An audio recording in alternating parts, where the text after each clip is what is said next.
Inactivity serves no purpose whatsoever. Oh, what should I try this time?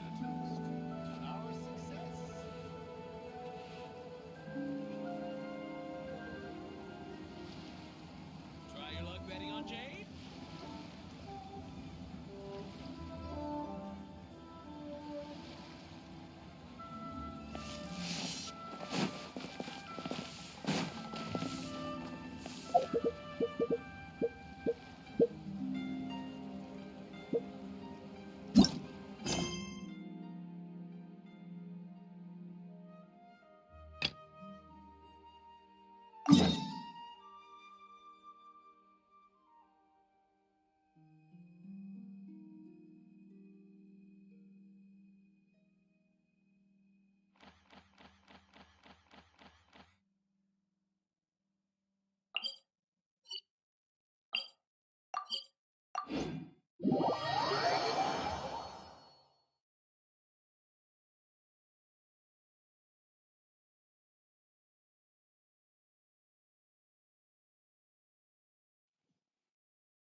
It's right up ahead, but let's make sure we weren't followed first. I've been keeping watch, Demoiselle. I haven't spotted anyone suspicious thus far. Huh, very good. But let's not let our guard down for now. I shall find rooms for our respected guests. Thank you, Malus. Now, let's continue, traveler.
This is your base?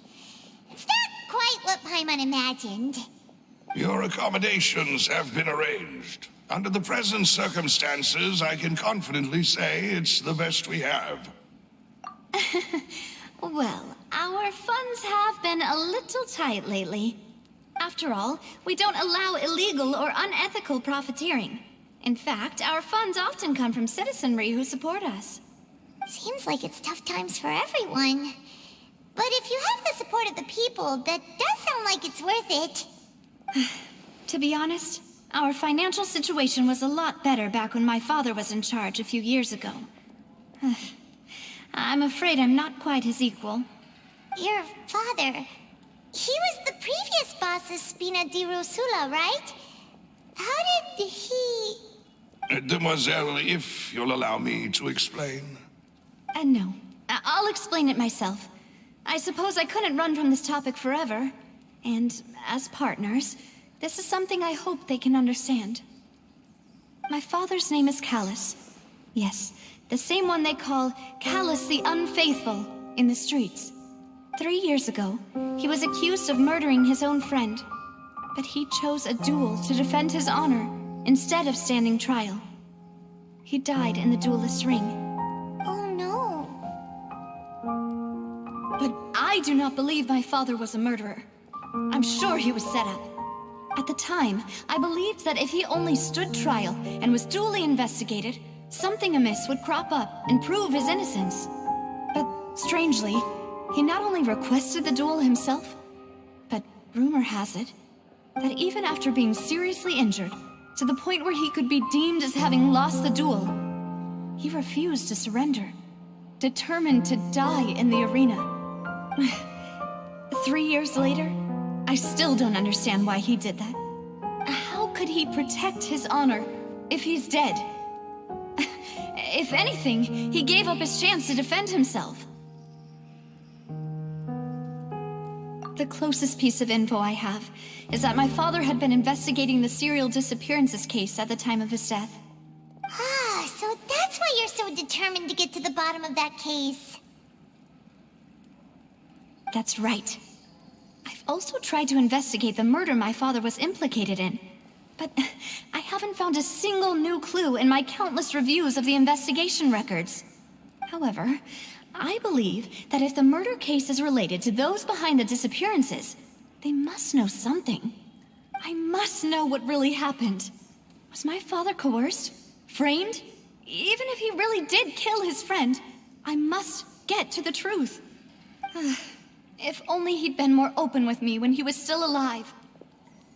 He even hid the fact that my mother died due to... And now, here I am investigating his death.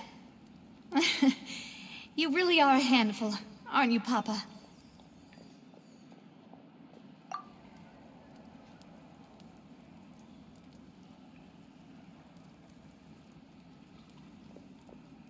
Demoiselle, please, if there is anything I can do, anything at all. I also will never believe that Master Callus murdered anyone. There are none whom I respect more than the two of you, Demoiselle. Master Callus did so much good in life, yet all it took was one murder case for him to be dubbed Callus the Unfaithful. Even our supporters decreased greatly due to that incident, hence our strained finances at present. Wait, if Callus was such a good man, wouldn't people at least be a little suspicious when he was accused? No. Perhaps people just revel in that kind of drama. It's not something exclusive to people from Fontaine, really. Everyone's like that. People love watching the evil turn over a new leaf, but they also enjoy watching good people fall into an abyss from one slip-up just as much. But how could... never mind. If Callus was really falsely accused, we have to find the truth. He didn't deserve to have that happen to him. There is one other thing. Master Callus's opponent in the duel was Ms. Clorand. Oh, her? Well, then, isn't that as good as saying that she was the one who killed him? Yeah, that's not the sort of thing that you can just let go and move on from. Ms. Clorand has always placed great emphasis on the honorable nature of the duel. If her opponent doesn't yield, she will not stop either. She knew Master Callus beforehand and greatly respected him, but seeing how he was resolute in the arena, there was only ever one choice she could have made. It's not that I don't understand her at all, but I just can't deal with this yet. Don't worry, Navia. Paimon knows how you feel. You don't have to force yourself to do that. Afterward, Ms. Clorand told us that at the start of the duel, Master Callus requested that she ensure Demoiselle Navia's safety. Yes, that is our understanding as well. Oh, Papa. What madness drove you to ask the person who killed you to take care of me? All right, anyway, that's the information I wanted to share with you. Even if it did sound like I was just complaining towards the end. Thanks. You two should go and rest. This was quite a day after all. Yeah. Harmon's beat. Please, relax and get some sleep.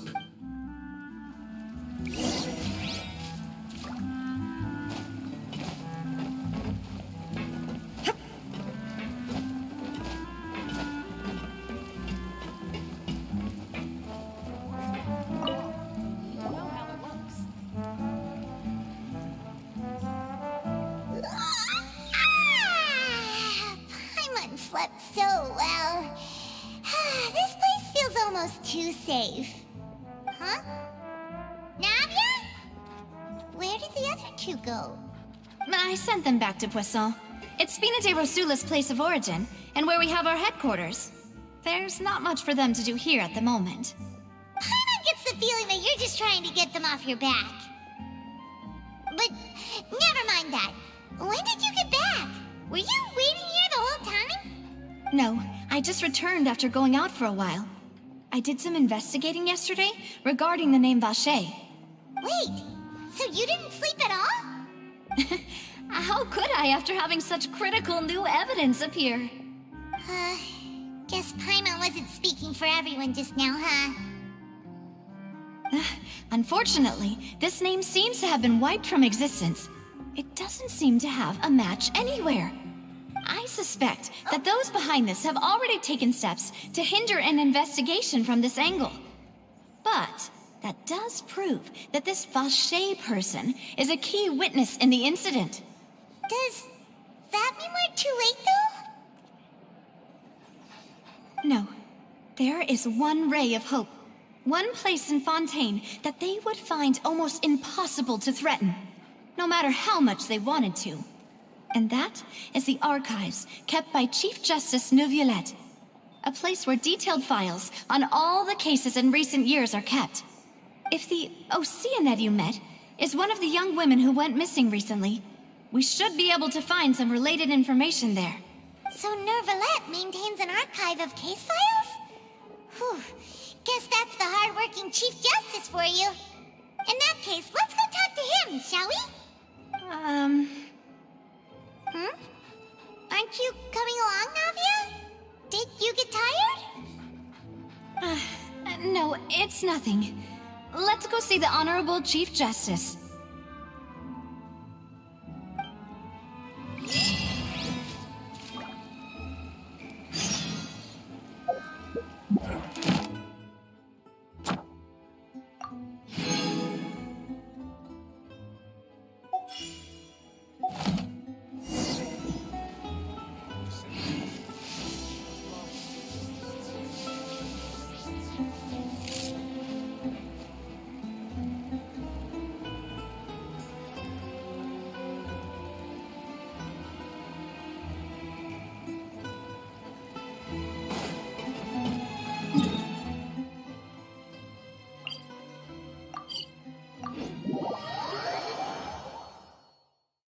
The Palais is right up ahead. Come on.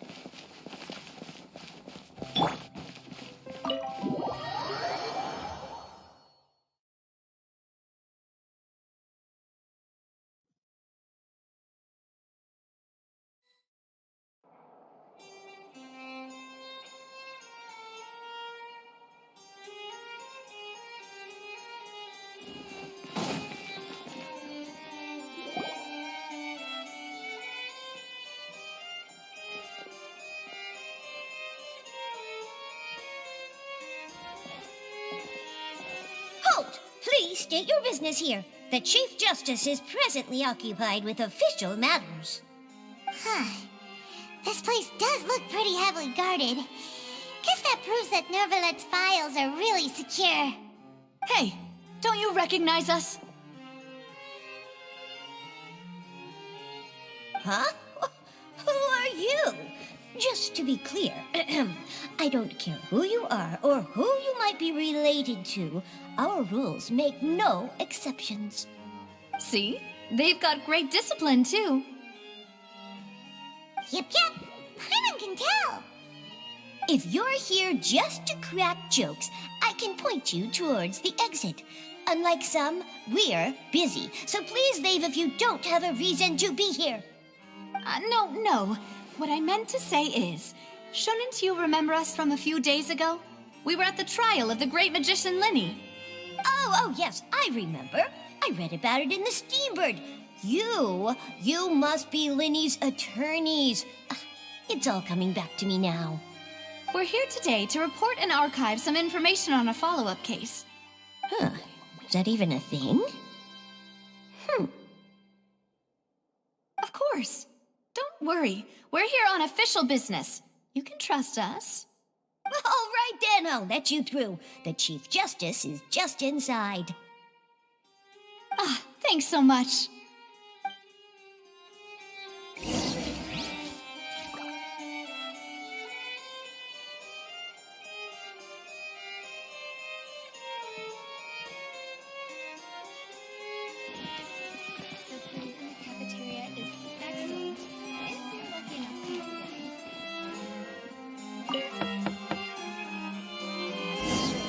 Please come in.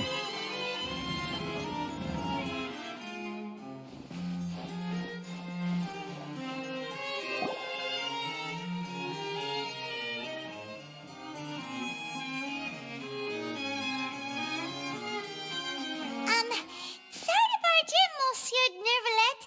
We only lied to get in because we didn't know any other way. It's all right. Please let me know how I may be of assistance to you. So you're not mad at us? We're looking for a man called Vacher. He may have been an eyewitness in the serial disappearances case. If we can find him, we may be able to unearth some key information on the case. Ah, I see. In that case, please wait here a moment while I browse through the files.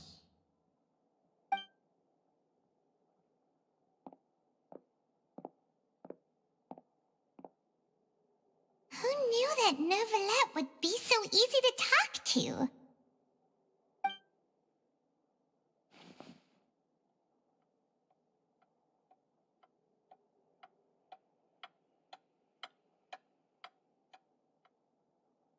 Unfortunately, I'm quite certain that no one by the name of Vacher has been involved in any case, criminal or civil, in the past several years.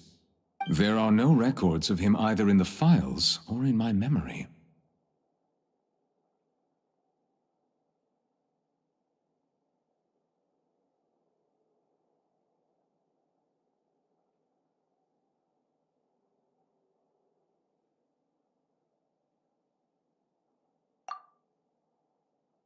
Traveler, what if it was really just a dream? Is that so? All right then. Thank you so much, Monsieur Neuvillette. We'll take our leave now. Ahem.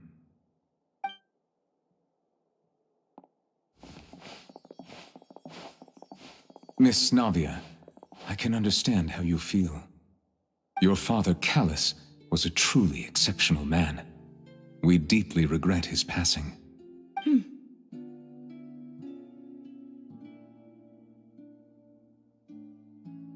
And what are you trying to say, Monsieur Neuvillette? Are you trying to console me? Extend your sympathy? Or just express some tendril of regret? No. You are not trying to do any of that. I can hear it in your voice. There's no emotion behind your words. You only said those things because you felt like you should.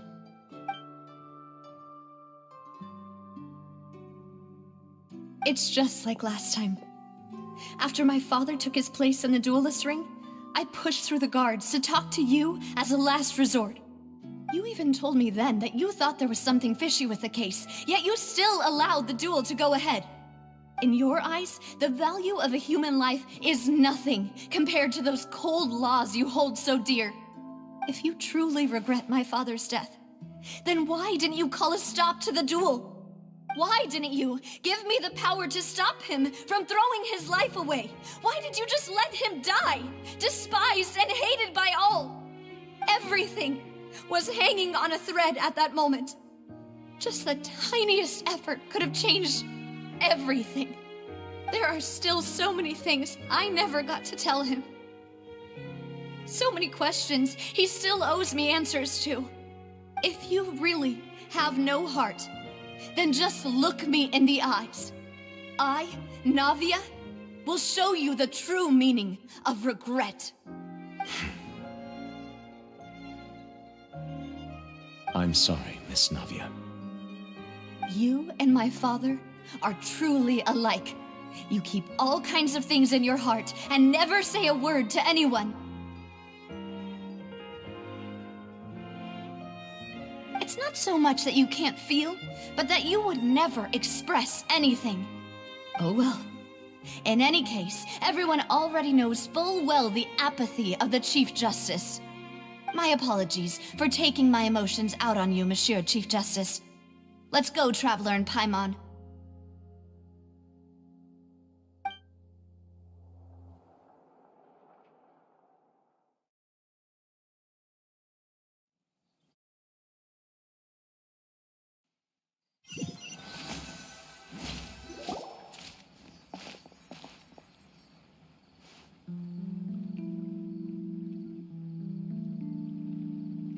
Navia, are you okay?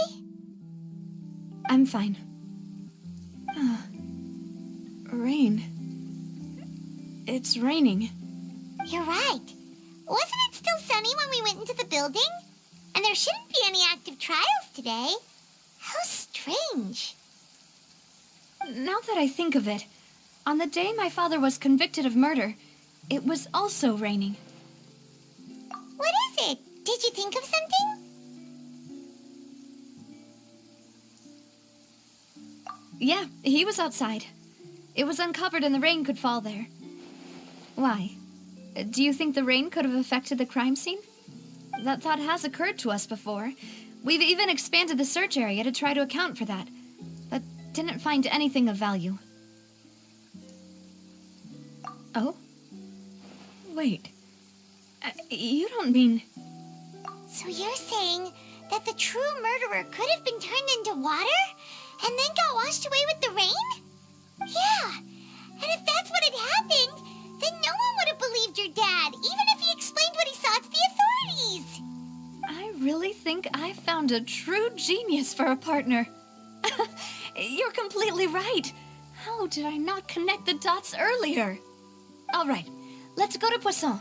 With this new lead in mind, we'll get to the bottom of my father's case for sure.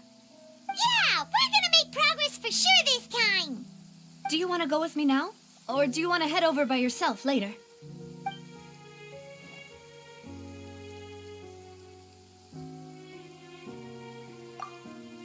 All right, then I'll wait for you at Poisson.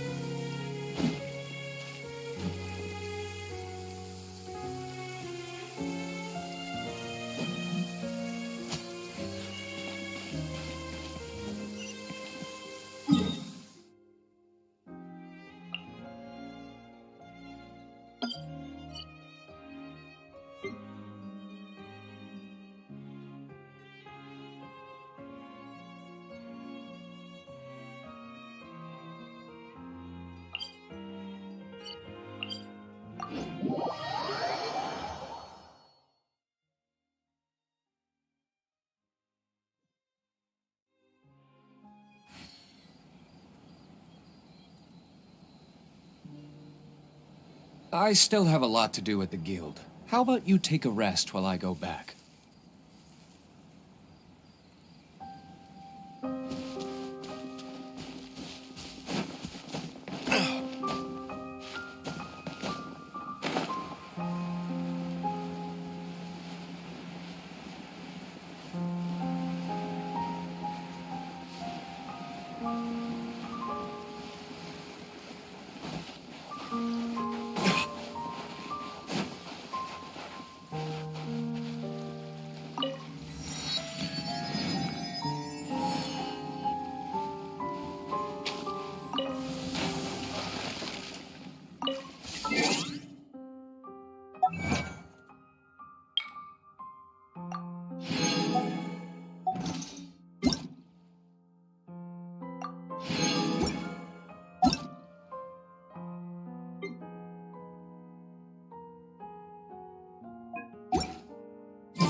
There's no need to be so surprised. While it may look like a ship, it's actually Spina di Rosula's headquarters. My father was the one who asked for it to be built like this. Perhaps our taste in exterior design is the only thing we occasionally had in common. A gigantic and glamorous ship embodies discovery, opportunity, ambition, and conquest. It symbolizes Spina di Rosula's bright and limitless future.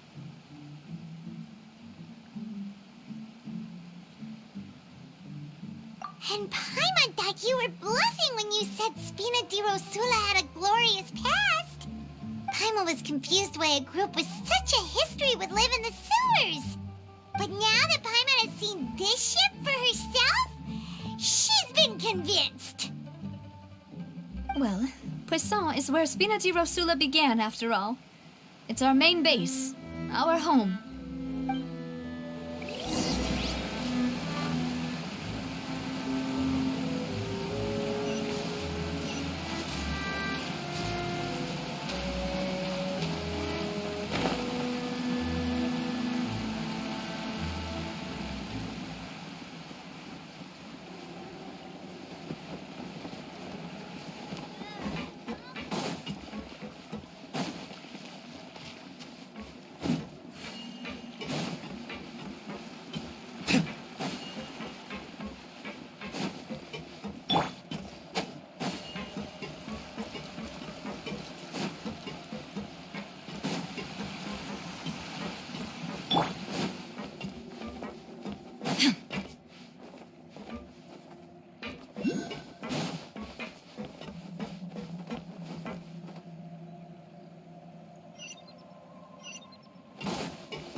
Maloose, we're back!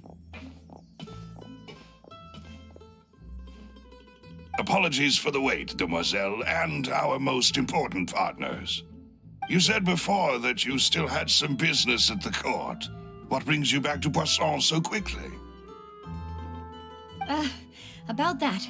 It's because my partner here reminded me of something really important. You see, what if my father's case had something to do with water from the primordial sea? You still remember, right, Maloose? On that night, it was raining? Yes, the case was quite similar to that of Mr. Linney's.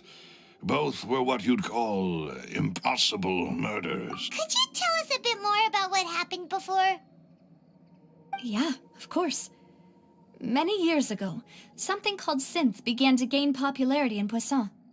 At a glance, it was a kind of drink that could excite your mood and produce many pleasant hallucinations.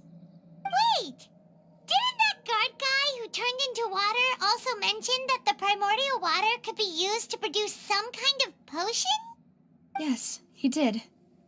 Considering what we know now, it's almost certain that synth is created using water from the primordial sea. If you drink synth for an extended amount of time, you'll suffer many side effects, such as losing the ability to focus or control your emotions. And if you were to stop drinking it completely, you'll experience flashes of paranoia and anxiety while lacking energy to do anything. It's an extremely dangerous substance.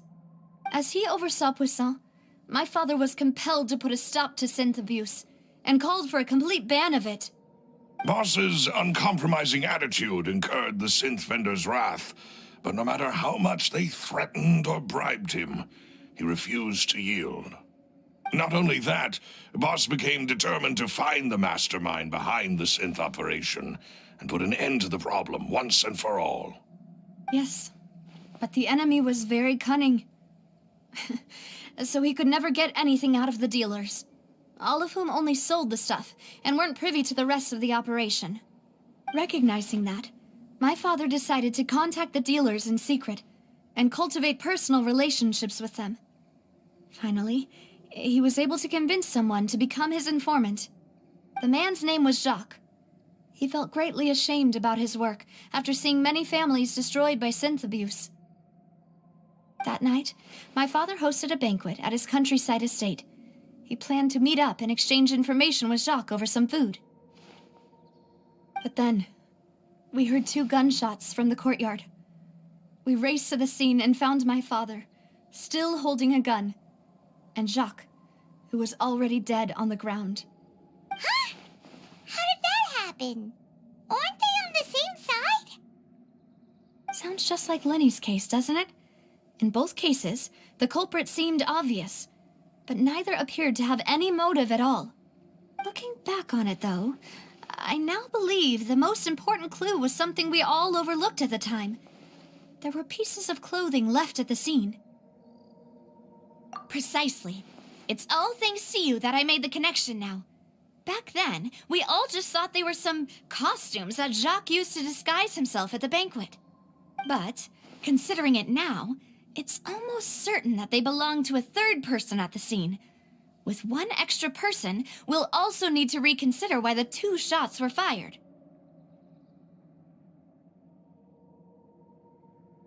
You're right.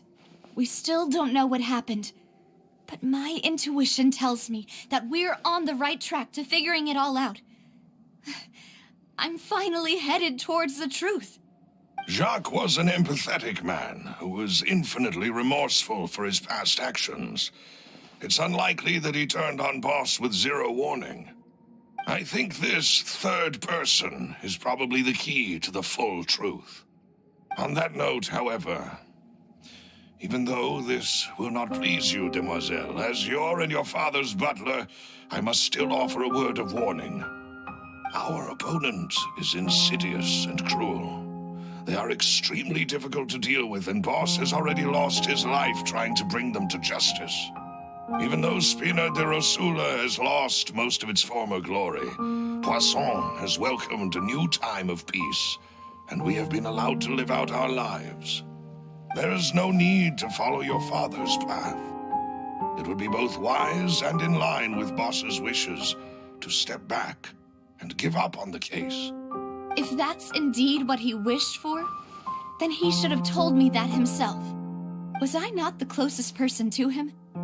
And yet, I was the one most kept in the dark. What was the point of him dying without sharing any of the secrets he knew? Did he manage to protect anything in the end? Synth is still here. Callus the Unfaithful is still his epithet. And Spina di Rosula is barely getting by. Nothing has changed. Did he think I'd just accept his meaningless death and live out my life just as meaninglessly? I've never accepted that, ever. Not since that day, and certainly not now. I want to find out the real answer for everyone's sake. For the missing girls, for the victims, and for myself. Navia. This is indeed the best moment to act. Your partner appears to be quite reliable, and more... So you do know something else, Malus? Yes, I do.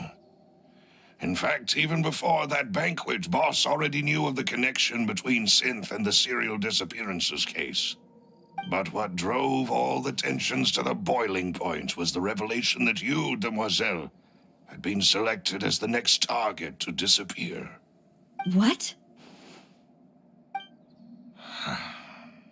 Boss also didn't tell you that he had been diagnosed with a rare illness. The doctors told him that he had no more than 5 years left to live, and the serial disappearances case caused him great anxiety. 5 years was nowhere near enough time to resolve this long-standing conflict, but once he passed away, all the danger would pass on to you. Knowing all of this, he decided to use one final intimidation tactic before his death. He claimed to have already gotten his hands on some key incriminating evidence for the other side, and even told some members of Spina de Rosula about the details. But as long as you remained safe, he would not share the evidence with the public. If something were to happen to you, then he and all those he told would immediately expose all they knew about Synth and the disappeared victims. Right, so nobody would be able to get off scot-free. As we've seen, Boss's tactic has worked. Even though Boss has been gone for a long time, the other side has not tried to take Demoiselle's life. No, I don't believe it. He never appeared to look sick to me. No father wants their daughter to see them weak and haggard, especially someone as proud as Boss. To him, dying in a duel and suffering lasting dishonor as the unfaithful was still far preferable than losing face in front of his daughter. So he chose to die in silence, so that he could protect me. I'm afraid you're not understanding this correctly, demoiselle. What Boss wanted to hand to you was not a parasol, but a sword.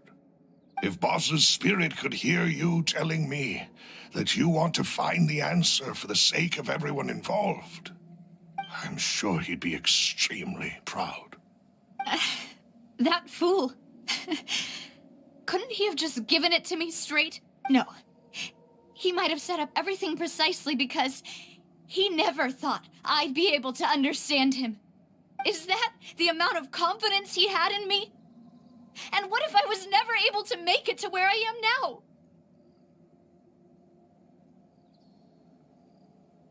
Yeah. I suppose that's true. With the way he'd set things up, if I had wanted, I could have just lived out my life without a care in the world. But thankfully, he rarely talked to me about complex matters, and thus understood little of me as a person. In this case, he really didn't need to give me an easy way out. Malus, what was the key evidence that he shared with you? It's the location where synth is produced. Essentially, it's the enemy's headquarters. When he was threatening the enemy, Boss didn't share the specifics of the incriminating evidence he found. But if you want to use it against the enemy, you'll still have to take several things into consideration. Why? If we know where the place is, can't we just go storming in? You mustn't forget that we're fighting against a mysterious and dangerous organization that's been in operation for decades. There's no telling what might be lying in wait at their headquarters. We also have no idea what kind of evidence we may be able to find inside, nor what people we may be able to capture. But a single visit to their headquarters would be tantamount to a formal declaration of war. The worst case would be that we leave empty-handed, but also open ourselves up to full retaliation. Then, in that case, why not work with the Fontaine authorities? Well, you saw one of them dissolve during Mr. Linney's case. We have no idea just how thoroughly they may have been infiltrated. Huh.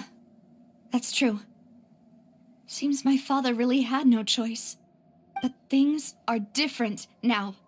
It should be a lot easier to prove the other side's guilt, now that we've connected Synth with the disappearances case. You sound like you've put a lot of thought into this, Malus. I am the butler, after all. I live but to serve the boss and Demoiselle's will. I've always been willing to take on any kind of risk for your sake. But considering my relative lack of ability, I've spent my time keeping secrets, performing basic investigations, and waiting for the right time to come. Thank you for all of that, Malus. Have you discovered anything new in the past few years? Let me think. One conclusion I came to was that the enemy must be quite familiar with Spina di Rosula, or at least have an informant planted here. When I announced orders to the organization's members on Demoiselle's behalf, I used to deliberately keep a few people. If the vendors didn't change their plans, then the individuals informed of our orders must be innocent. If the vendors packed up and fled, however, then someone must have. After several rounds of testing and investigative tracing, I've narrowed the suspect list down to 3 people. The first is Florent, Spina di Rosula's senior advisor.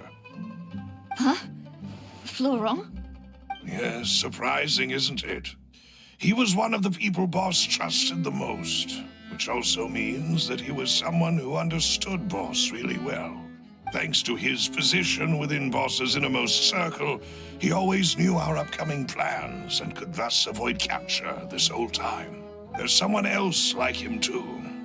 Marcel, the head of Confrérie of Cabrières. Uncle Marcel.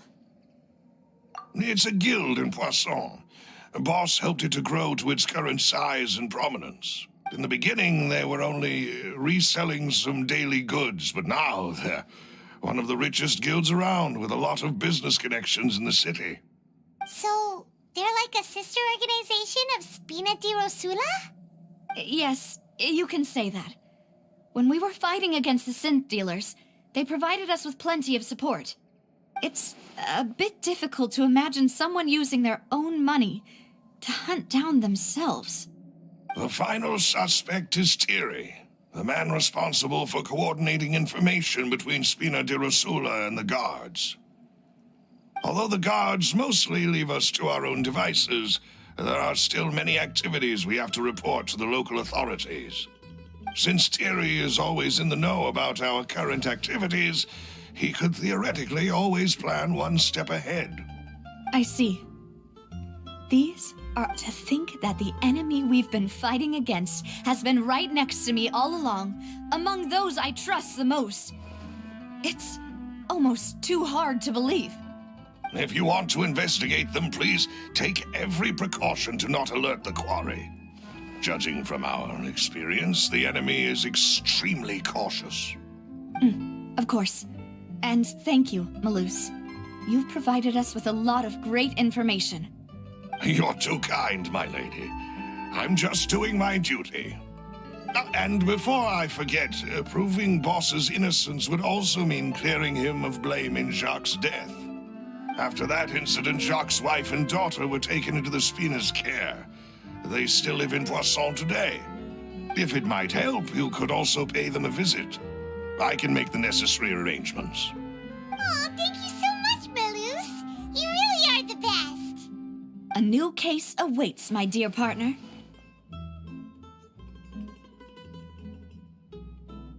I hope we can work together to uncover the truth and end this case once and for all.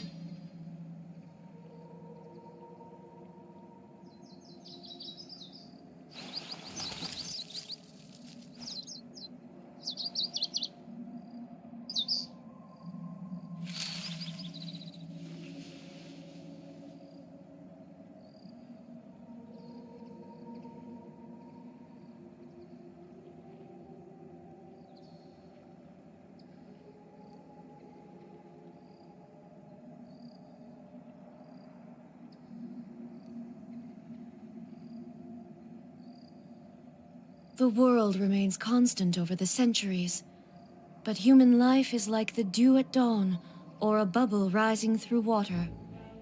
Transitory.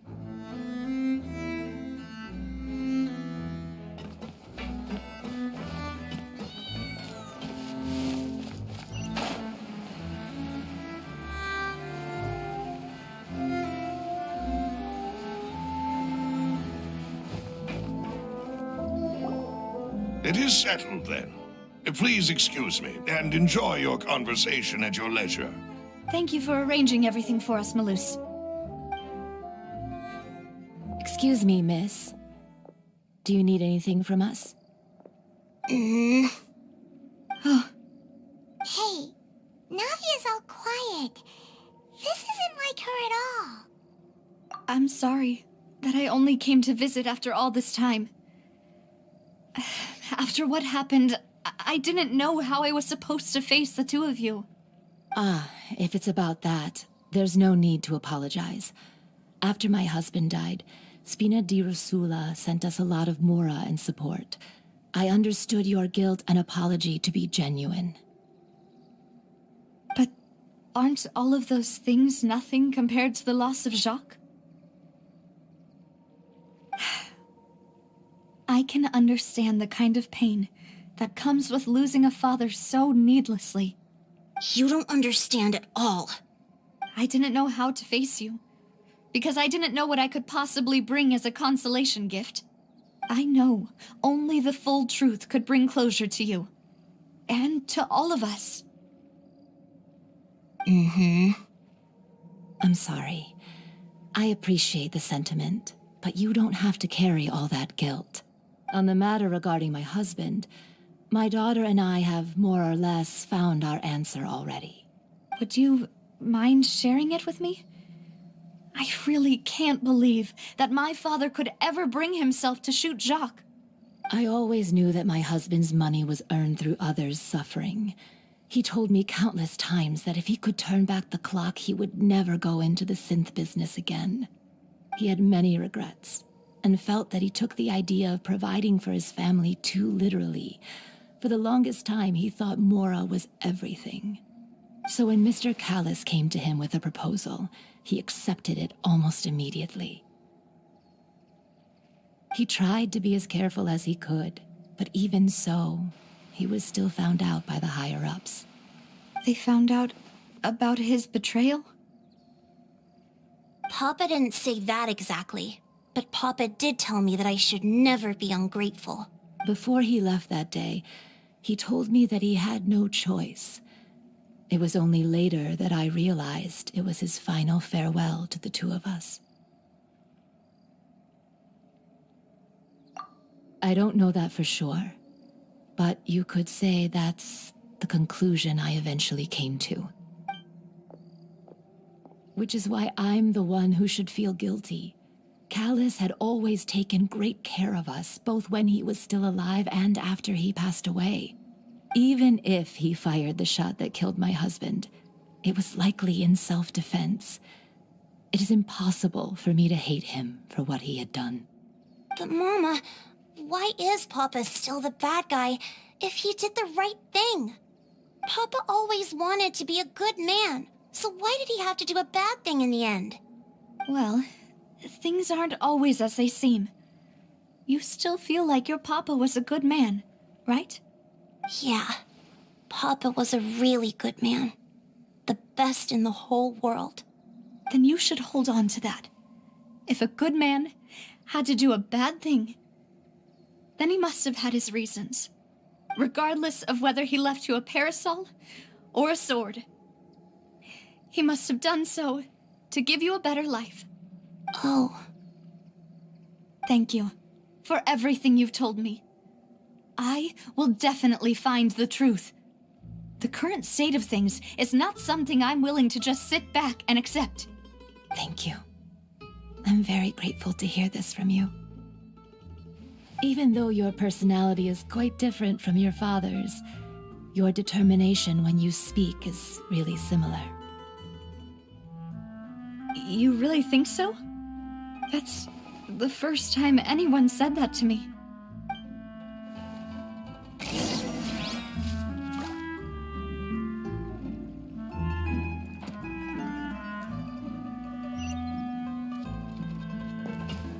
Are you okay, Navia? I'm fine. Don't worry. Let's investigate the 3 suspects next. Florent should be nearby, and we should be able to find Thierry and Uncle Marcel in the city.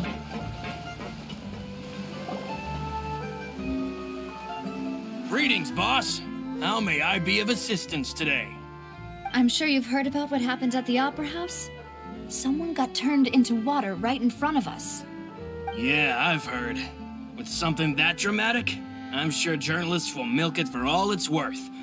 And it'll be all the talk for the next several weeks. It also reminded me, on the day that the incident happened with my father, it was raining outside, and we found some clothes left at the scene. After my partner here put the dots together for me, I feel like we should try to reopen his case. Can you do me a favor and try to recall what happened that night? Let me think. Mr. Callis was feeling pretty upbeat that day.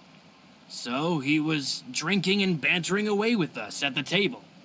After that, he told us that he wanted to go get some fresh air. So we let him go without thinking much of it. Who knew that we would hear 2 gunshots ring out right after? My first reaction was that Mr. Callis's life was in danger. So I grabbed my holster and made a mad dash toward the scene. But when I got there, it was already too late. Mr. Callis was standing over a dead body with a gun in his hands. All we could do was look back and forth at each other, not knowing what to say. So you also remember 2... Indeed.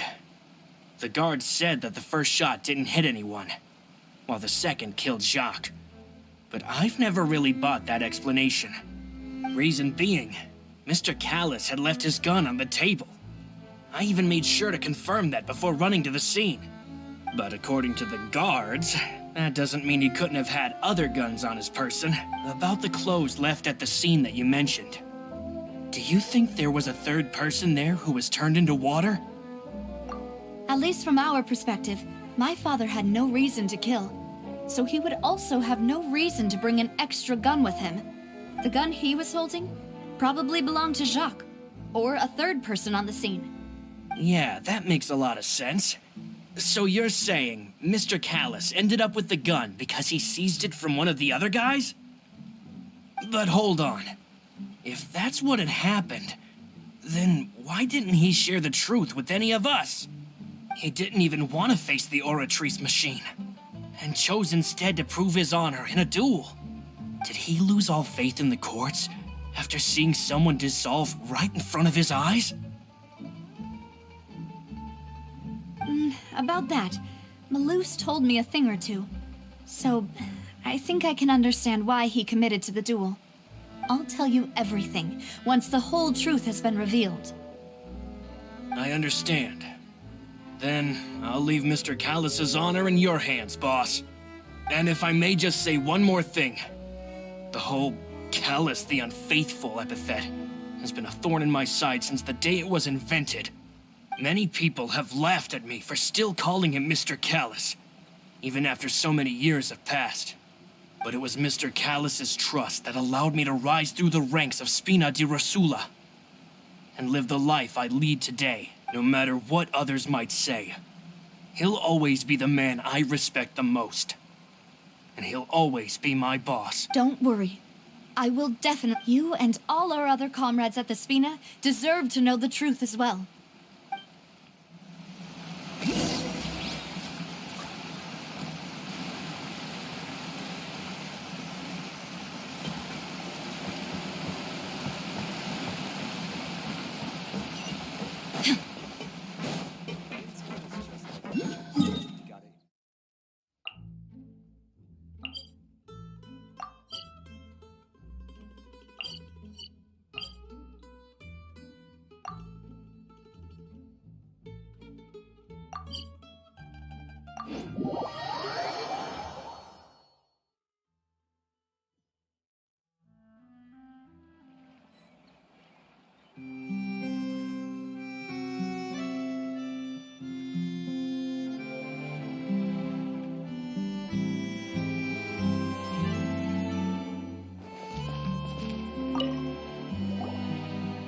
Thierry, it's me. Oh, now, what brings you here, Miss Navia? I've heard that you made quite the name for yourself at the Opera House. Oh, so you've got news of that already. Oh, okay. Hey, I'm also a member of the guards, you know. The way you make it sound, people would think I was sent off to Poisson because I had done something wrong. Are you sure there isn't a little bit of truth in that? Under normal circumstances, shouldn't you have been called back to the city? I mean, where I work is really up to me. Let's just say I enjoy the ambiance of Poisson. Callis did a fantastic job running the town, building Spina di Rosula from the ground up and clearing many obstructions in my way. It would be next to impossible for me to find a similarly easy but high-paying job in the city. Anyway, enough chit-chat. Are these two friends of yours? Yes. These two are my partners. What happened at the Opera House made us realize that Linny's case and my father's may be related. We're trying to reinvestigate the details of my father's old case. Ah, I get it. You think there might be more to the case now that we know people can be dissolved into water, right? I was also flabbergasted when I first heard of it. If you want to go through the original files from your father's case, I can help you look for them. That'd be much appreciated. Thank you. Actually, I have another question. Do you have the authority to dispatch Gardamex? Of course. Without them, I couldn't possibly handle Poisson on my own. Why do you ask? We definitely can't use them to forcefully get more evidence for your father's case. Well, you see, just recently, we were attacked by a horde of unnumbered Gardamex in the city. So, if you hypothetically wanted to do something against me, all you would need to do was get rid of the mecha serial numbers and send them after me. Then you think too highly of my abilities. Dispatching mecha is very different from controlling them. If I had to make an analogy, when you order a dish, the chef will make it for you. You can ask the chef to cook, but not to massage your shoulders or carry your baggage. If you try to make unreasonable demands, the chef would just think you're out of your mind and ignore you completely. The same goes for me and my Gardamex. Removing a serial number is also not as easy as you might think. There are a lot of complex steps to it, and it's almost impossible to keep it a secret. So I can promise you, those mecha were definitely private units. They're certainly not cheap. So whoever their owner is must be super rich, powerful, or both. Now that you mention it, though, being in the synth business would definitely be profitable enough to afford this. Oh, then you're officially in the clear, Thierry. Oh, well, thank you for the vote of confidence, Navia. Jokes aside, I'd like to wish you all the best with your investigation. I'll be staying in the city for a little while, so just come find me if you need any support.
Hello.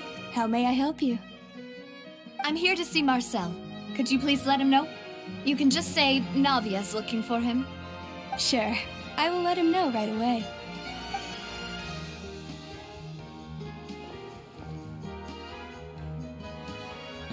Navia, hello. Sorry to keep you waiting. I'm not as young as I used to be, so my legs are giving out a bit. Oh, it's all right, Uncle Marcel. There's no need to stress. I just wanted to talk to you briefly about what happened in the Opera House. I'm sure you saw everything too, right? Yes, I've never seen anything so strange. Oh, you were at the Opera House too? That's right. I went there with Navia to see the magic show. Who knew it would turn into a whole murder mystery? I also witnessed your marvelous sleuthing work. Quite impressive. To beat the Hydro Archon at her own game on her own turf, I can already imagine everyone in Fontaine discussing your exploits over a few glasses of wine. Oh, Paimon doesn't want to become the talk of drunkards. Apologies. It's just how Fontaine is as a nation. Everyone loves drama and theatrics. Uncle Marcel, you've also noticed that other thing, right? The fact that humans can dissolve in water? Yes, I was reminded of your father's case right away. Is that what you're investigating now? Exactly. I still don't have much solid proof, but I can sense that the other side has already begun to act. Oh, and what makes you say that? We were attacked on Araneus by some unnumbered Gardamex. And there was also an attempt to get me to drink water from the primordial sea. If not for the vigilance of my partner, I probably wouldn't even be here talking to you right— Oh, you're giving us too much credit. Wasn't it you who protected us? Alas, it seems things are heating up again. The peace that Callus sought so dearly will soon become a thing of the past. But rest assured, Navia, Poisson will always remain a safe haven for you. If you're scared, you can always return there. If anyone dares to lay their hands on you there, the Confrérie of Cabriere will use its funds to the last Mora to bring them to justice. Thank you, Uncle Marcel. But I don't intend to go into hiding. I'm going to— Do you have any new thoughts on my father's case? About that. Sorry, my age is catching up with me, so it'll take me a while to recall my memory. The Confrérie was responsible for that banquet, so I was out and about the whole time making sure things were running smoothly. I didn't even have the time to drink with the guests. Then I heard the sound of a gunshot, and the rest was history. Oh, it's okay. No need to push yourself. We'll ask around some more, see if there are any valuable clues elsewhere. Sounds good. Just let me know if you ever need Mora. All my wealth comes from Callus's patronage and support. I'll spend however much it takes to clear his name.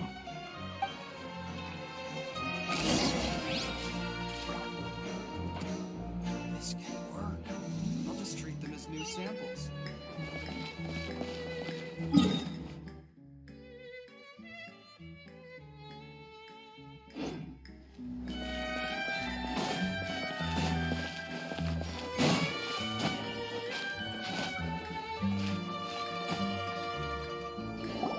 We've talked to all three suspects, purely based on their conversations with me. None of them sounded particularly suspicious. I suppose that's to be expected, though. If a single conversation's all that's needed to find them out, then my father wouldn't have needed to investigate the case for so many years. Anyway, even though we didn't make a breakthrough, let's still compile what we were able to find. But where should we start? Ah, you're right! Flora mentioned that Callus probably only ended up with the gun because of circumstance. That makes sense. According to Jacques' family members, he already told them that he had been discovered, and that he had no choice before he left home that day. If I had to guess, he probably received an order from the synth boss to kill my father. Had he refused, he and his family's lives would have been forfeit. So, Jacques fired the first shot?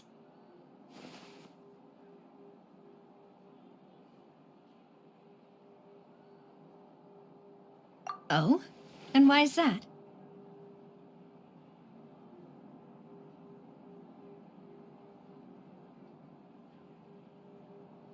Ooh, that's a good point. Jacques probably already knew that he was just being used as a tool for murder. And once he had completed his mission, he'd be of no more use to his boss. So, what would make more sense from his perspective would be to turn his back on the Order and seek protection from my father. Makes sense. But without evidence, that's still just a theory. Besides Jacques, the attack from the Gardamex has been bothering me quite a bit as well. It's obvious that our enemy has become more antsy after the secret of the primordial seawater was revealed. Do you think he knew, even then, that we'd follow this lead to the end? Given everything that's happened since, it's quite possible. But who among the three suspects would have the ability to control privately owned Gardamex?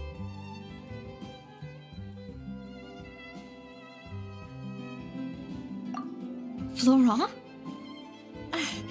It is true that he was closest to me, but as Spina di Rosula's advisor, his work mostly deals— So you're saying he's too broke to afford— Exactly. He can't. And even if he could, I don't think he would be able to— Uncle Marcel? My father did and with funds from the Confrérie, he could also afford a large number of Gardamex. It's still really hard for me to imagine, though. After all, Uncle Marcel has been around. Also, wouldn't this mean he has been spending a whole lot of mora and energy to fight his own synth business? Thierry, you say? Huh. It is possible that he's figured out a way to convert the Gardamex for personal use. But I didn't feel like he was lying when he was talking to us about the mecha. I also don't think he'd be able to keep that kind of tampering under wraps. Yeah. If the mecha were taken from the guards, it should be pretty easy to find out when and how that happened. Who could it be?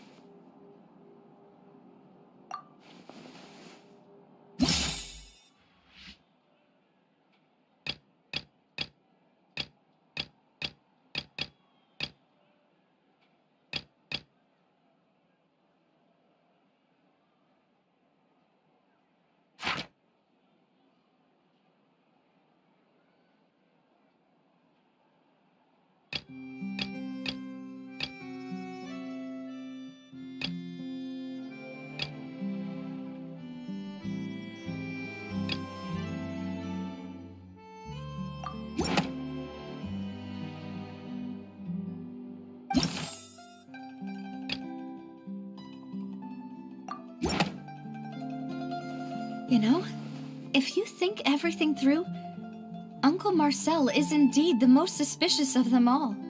Could we be missing other suspects? Malus didn't know about the Malus has always been very reliable, and his judgment of others' trustworthiness has been fair and well considered. When he laid out his case for the three, the rationale he gave me made a lot of sense as the suspect is knowledgeable about the Spina's internal affairs, has the means to dispatch Mecha to assassinate us, and possesses significant intellect.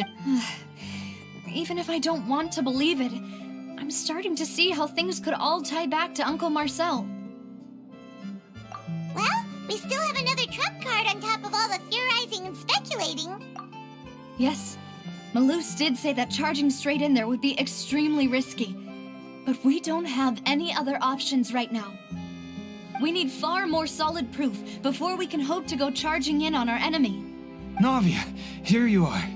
Oh, I've been looking for you. Huh? Aren't you the guy from the guards? Did something happen? Yeah. News came from Irenaeus just after you left. We've got another trial on our... Wasn't that place built specifically for holding trials? What's so newsworthy about this one? I know. But they said the person they're putting on trial is a Fatui harbinger called Tartaglia. What? Is that someone you know? Yeah, we know him. Maybe even a little too well. Well, he's been accused of being the true culprit behind the serial disappearances case. It's absurd, don't you think? Wait, how? None of our investigations have had anything to do with him. That's what I thought was strange about it, so I came to tell you that if the charge against him stands, then it'll be next to impossible to get the guards to support any of our plans. Right, because they'll think they've already found the culprit. Yeah, and it'll be a lot harder then to clear Mr. Callus's name. I understand. Well, partner, what do you think we should do? We still haven't found any conclusive evidence. Huh? Split up? What do you mean?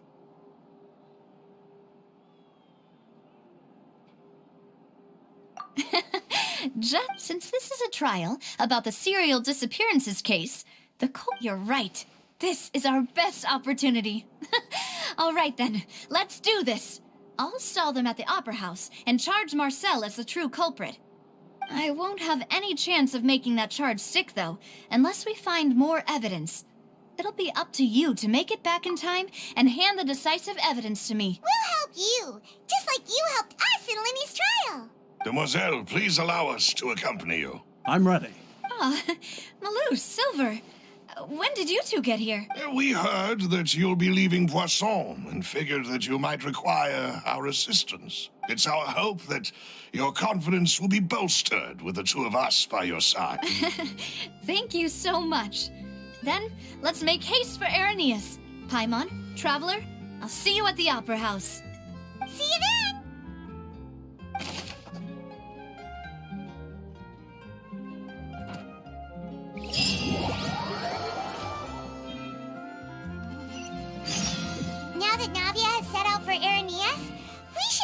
get going. The location has already been marked on the map, so let's head over. Huh. According to Malus's info, the synth production base is underwater. Let's go and try to find the entrance.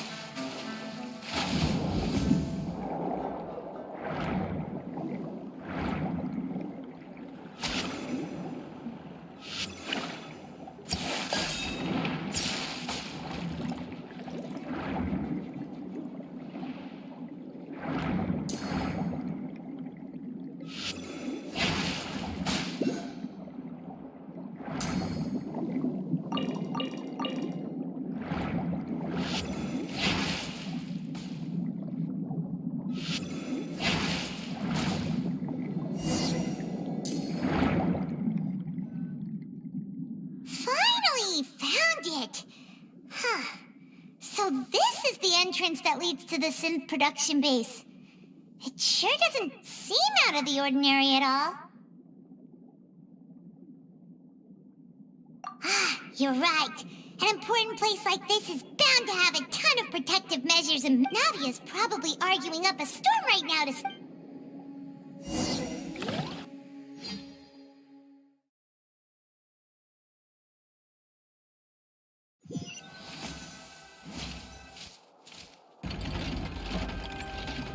It would appear that I must repeat my question again, Mr. Tartaglia. Do you accept the charge that you are the true culprit behind the serial disappearances case? To be perfectly honest, I don't understand your country's complicated court system, or the reason why I'm being charged with something I've never even heard of. However, I did hear that people who have been charged can choose to participate in a duel to clear their name. Is that right? In which case, as long as I accept the charge, I can have an all-out fight with that champion duelist Clorend, right? I've got to admit, that's one of the most enticing offers I've ever received. When I privately sparred with her last time, she was obviously holding back. Real disappointing. Hey! Don't you understand? You're currently the prime suspect for a major case. This isn't the place for you to be looking for fights. Oh? Sounds like the Hydro Archon wants to lecture me on the ways of the Opera House. Then why don't you duel me too? I'm the kind of student that learns best in the heat of battle. No. That's not what I meant. Alas, it would appear that communication with the defendant is going poorly, and we have made very little progress. In that case, let me explain everything from the very beginning again. The goal of this trial is to determine the culprit behind the serial disappearances case. That case had nothing to do with him. You've got the wrong Huh? What's going on? Why is she interjecting again? I told you it couldn't be one of the Fatui Harbingers. Miss Navia, this is the second time you've interrupted the court proceedings. I only tolerated your behavior last time because you were able to provide the court with a key eyewitness. But that was an exception rather than standard court protocol. I can very well charge you with contempt of court for your interjections. Oh, please. Did you ever think I had any respect for this place's pointless theatrics? We can put that discussion aside for now. I'm not here to argue with you. I'm here to charge the true culprit behind the serial and if my charges prove true, then Tartaglia here will be proven innocent by default, correct? Oh. A young lady has charged in and offered to clear my name. How fascinating. Well, I'd gotten half bored to death by all these rules and procedures anyway, so I'll take you up on that offer. So, Your Honor, is there nothing else for me to do now? You may take a seat for now in the audience, but that doesn't mean the suspicions against you have been lifted. Now then, Miss Navia, who is the person you would like to charge instead? That person is...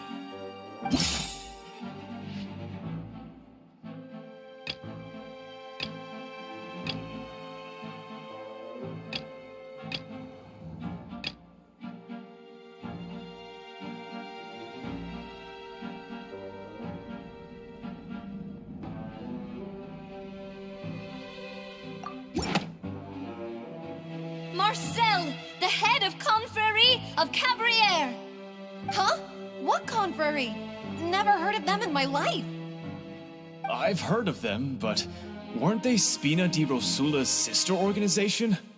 Oh, is this going to be a friends to enemies type situation?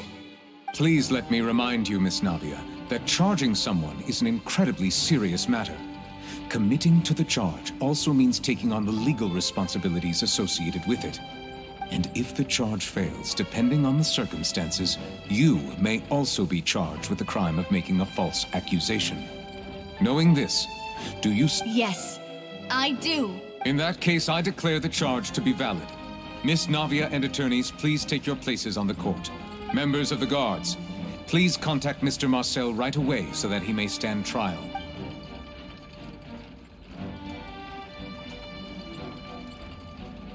Mr. Marcel, you will not require an attorney. Is that correct? Apologies. It all just happened so quickly. I still haven't figured out what's going on.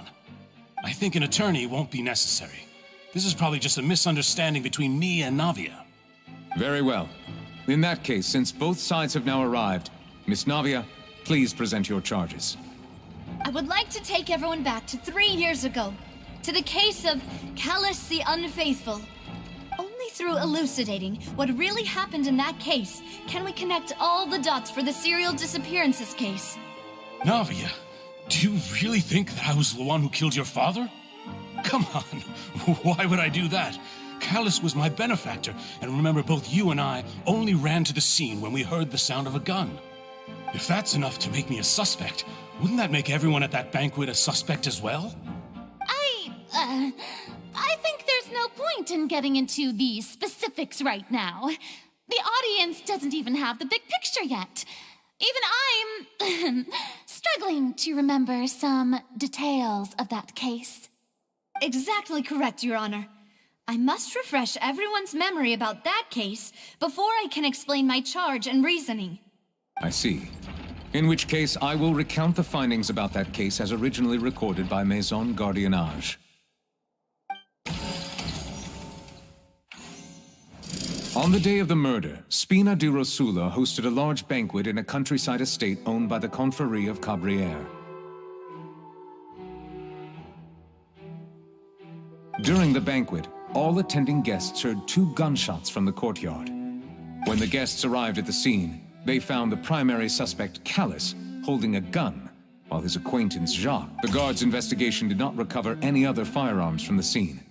As a result, they concluded that the suspect's first shot must have missed, while the second must have taken Jacques'. The suspect did not dispute this conclusion, and also declined to defend himself in court. Instead, he chose to prove his innocence through a duel.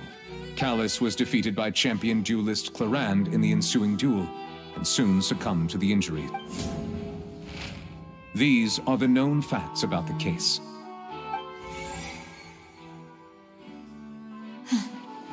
The one with the motive to kill was Jacques, not my father. And even so, Jacques still had no reason to pull the trigger. In truth, the third person shot Jacques first, and was shot in turn by my father when my father seized the gun from him. After that, the true culprit turned the third person into water, erasing all traces of him from the scene. Thank you for the summary, Your Honor.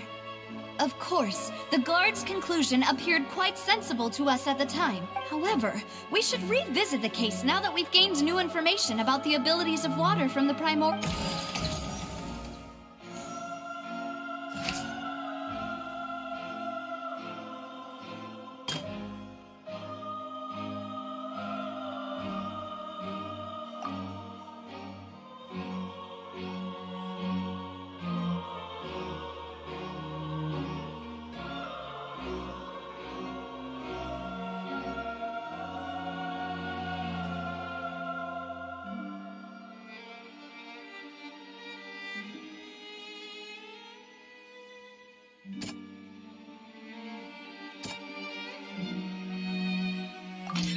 The testimony of the victim's family confirms that Jacques had thoughts of assassinating Callus when he set out for the banquet. However, unfortunately for Jacques, the true culprit had already considered this possibility and had sent out another assassin.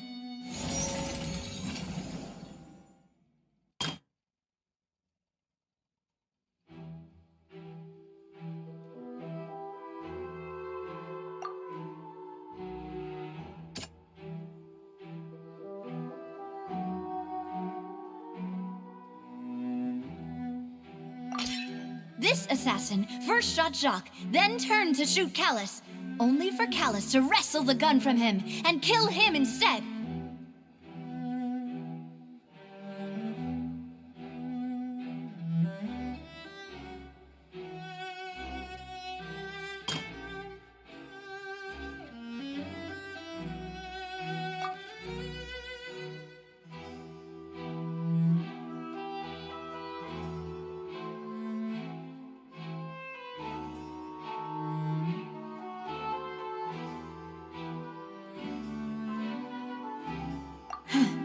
Something...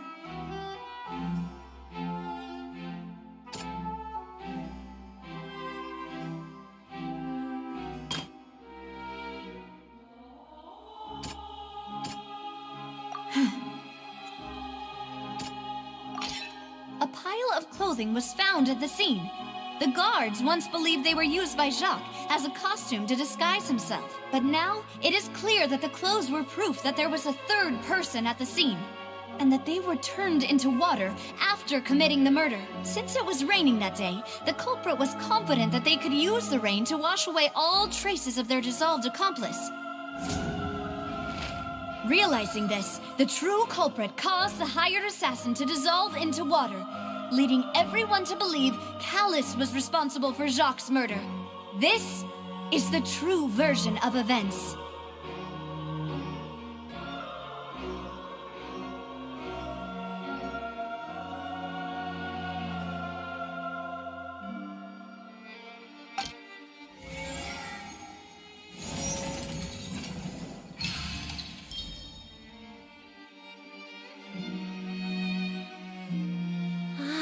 That's what happened. Wait, you're telling me something as dangerous as water from the primordial sea has been used for all these years? What a great theory. It also explains Callus's and Jacques' respective motives. I guess they didn't shoot each other after all. Mr. Marcel, you are the one being charged with the crime. You should provide a rebuttal if you wish to prove your innocence. Ah, but I think I agree with everything Navia just said. In fact, there was nothing in her speech that directly implicated me. Then, may I ask some questions?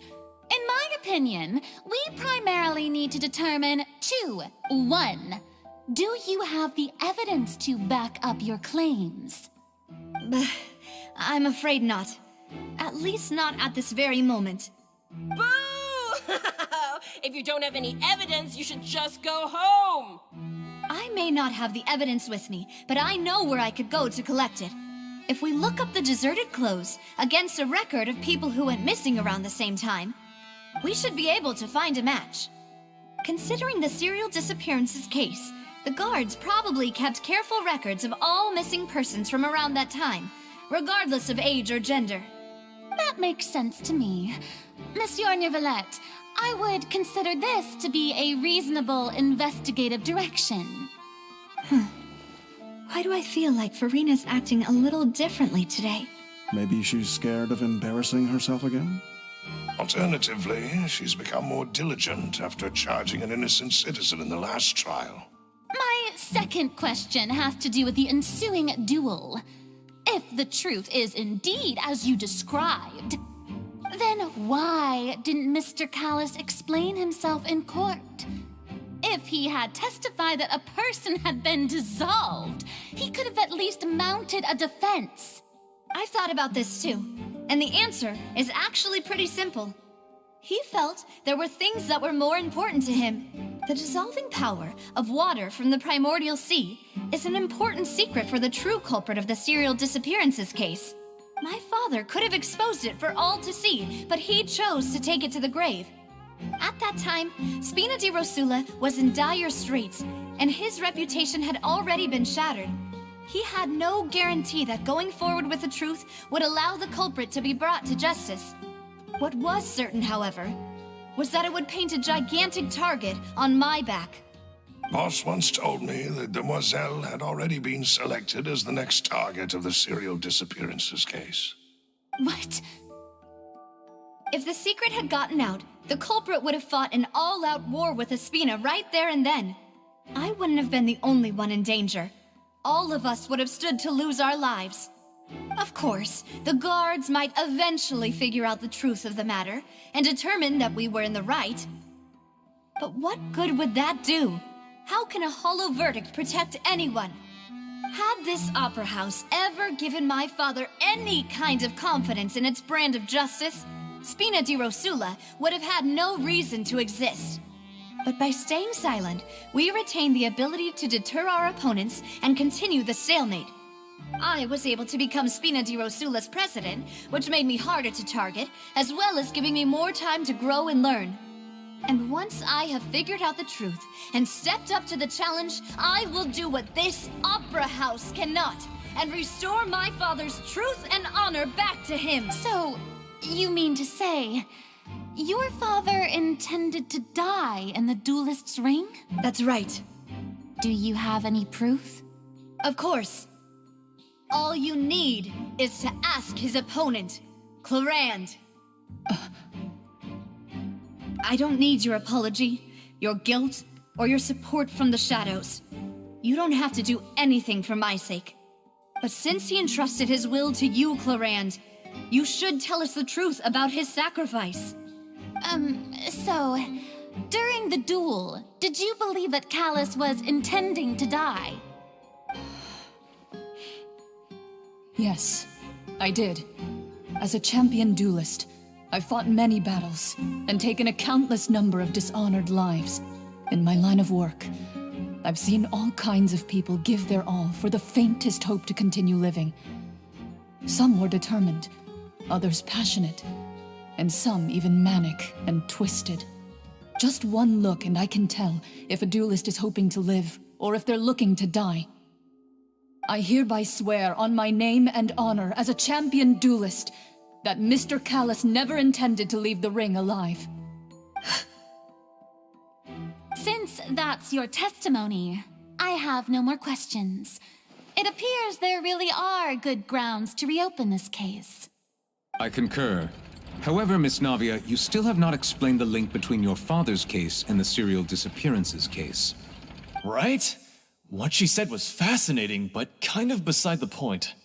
Wait, weren't they just talking about the serial disappearances case?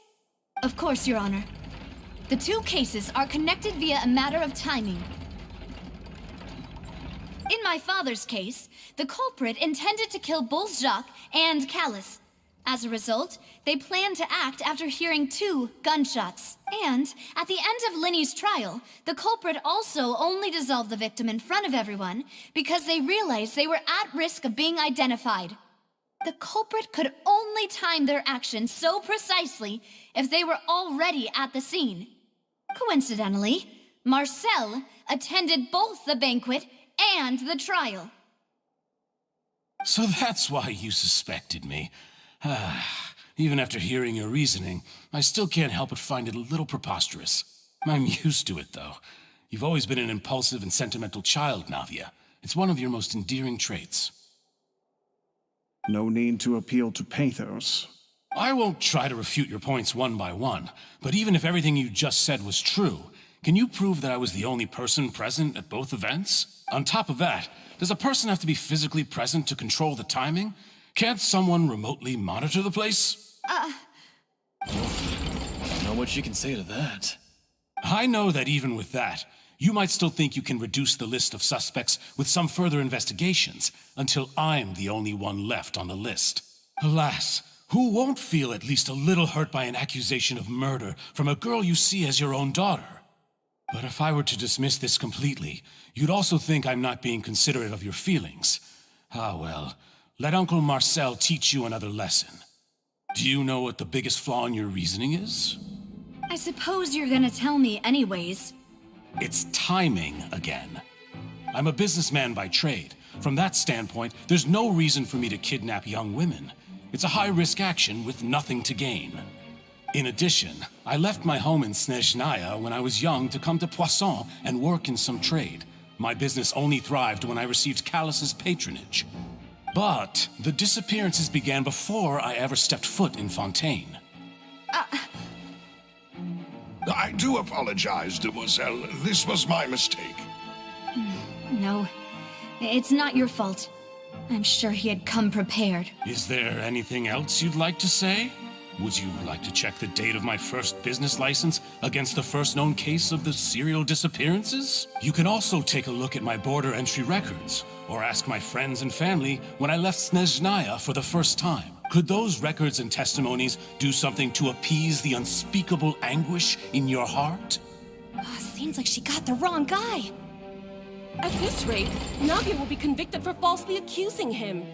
I think you've done a superb job of dissecting your father's feelings as he neared the end of his life. But aren't you going against all of his wishes and expectations right now? He wished for you to become more rational, collected, and conscientious, instead of dwelling only on your own feelings. Once you've learned to be more considerate of others' feelings, and to stop rushing headlong into things, you'd have met most of his expectations. This isn't just about me, and it never has been.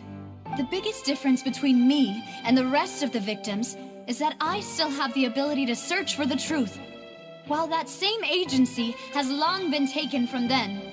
The people whose families were destroyed by synth abuse, the people who lost their loved ones to the serial disappearances, and the people who suffered tragic ends due to their sense of justice.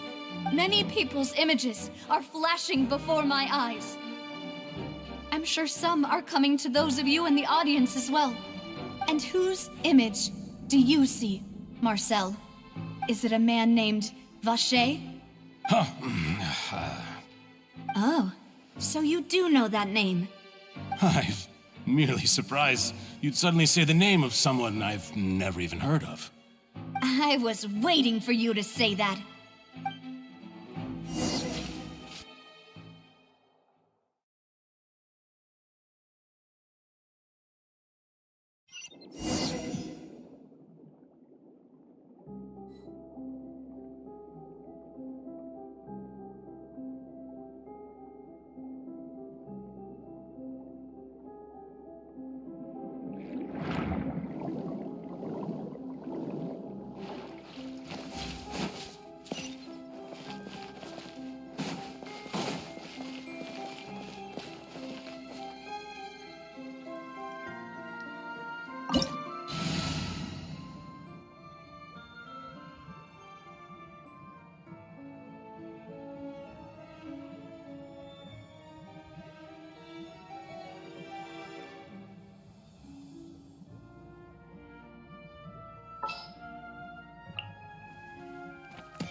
Rain outlines your fate.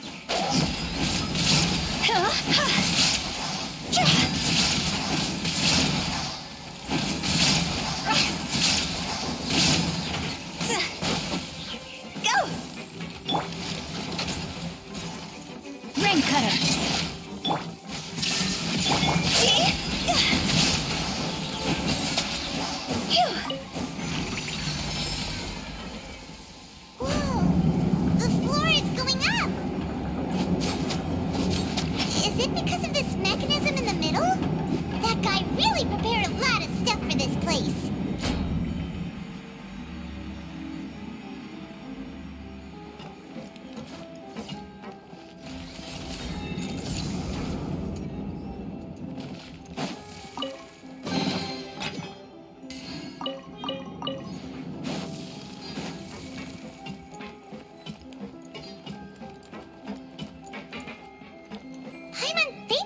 Go up, but Paimon doesn't see a way.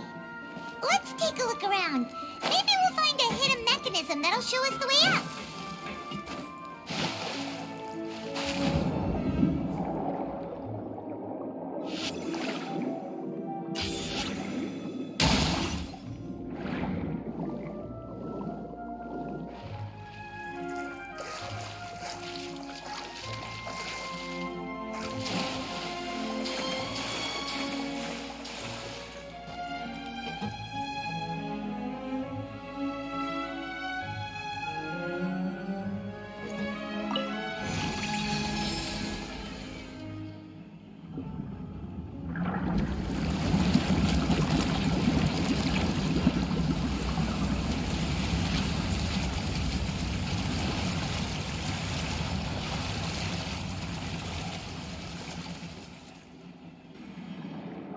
water level is rising. Now we can swim to the top. But this is still a ways away from where we need to go.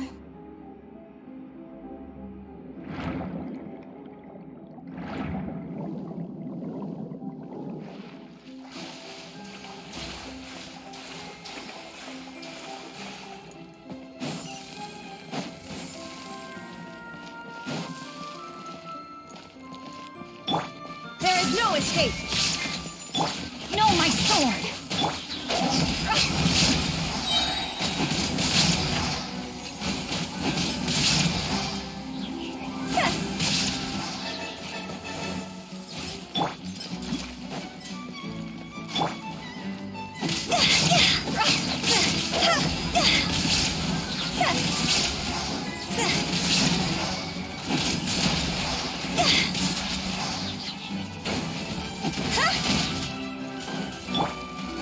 Rain outlines your fate. Illusion shattered. See?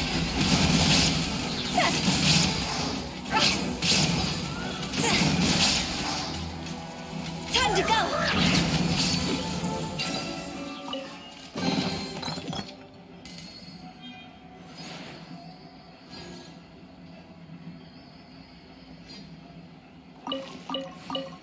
Go!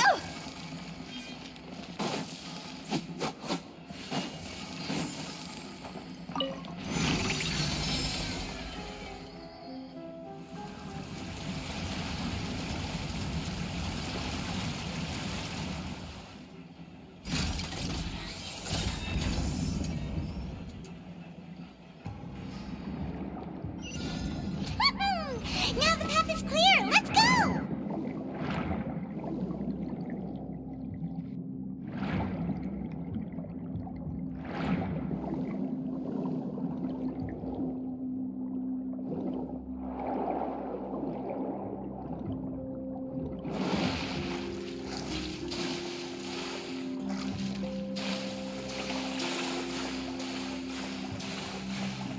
Huh?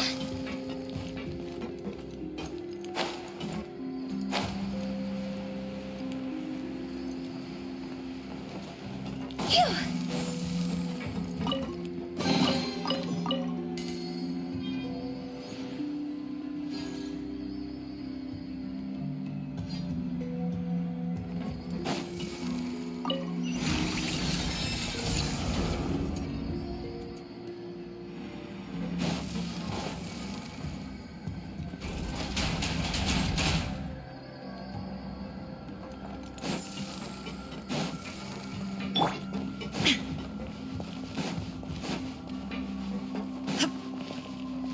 Shine down!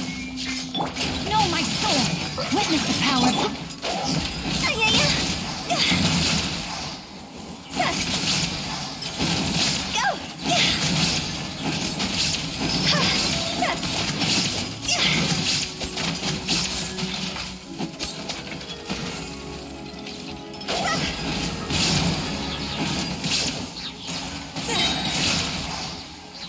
Higher, higher, hands on fire! There is no escape!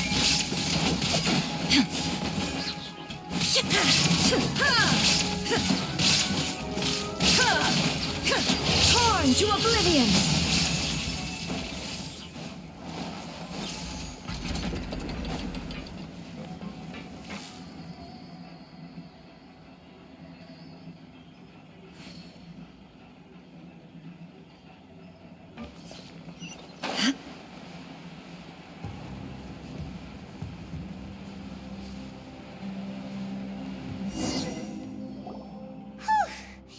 After all that, we finally made it to the innermost sanctum.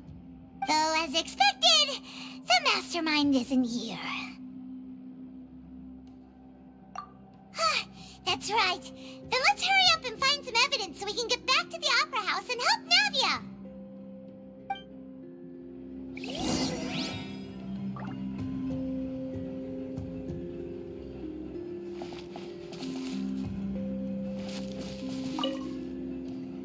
What's all this? Aw, it's a bunch of really cute things. Pink accessories,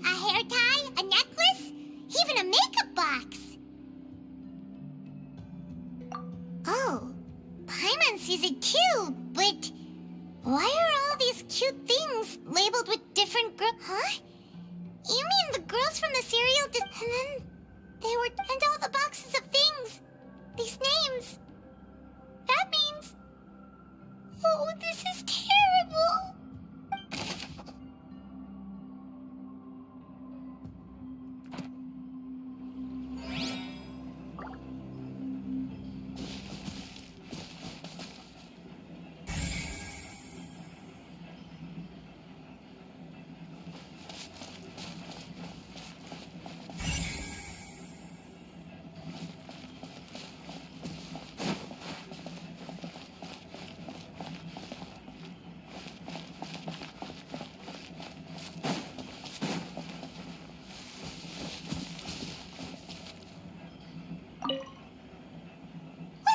Written here. Nothing escapes Detective Paimon's eyes. Callus. Navia's father. Oh, this seems to be an investigation report on him.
Yep, it's about finding someone to assassinate. This should prove the existence of the third person, right?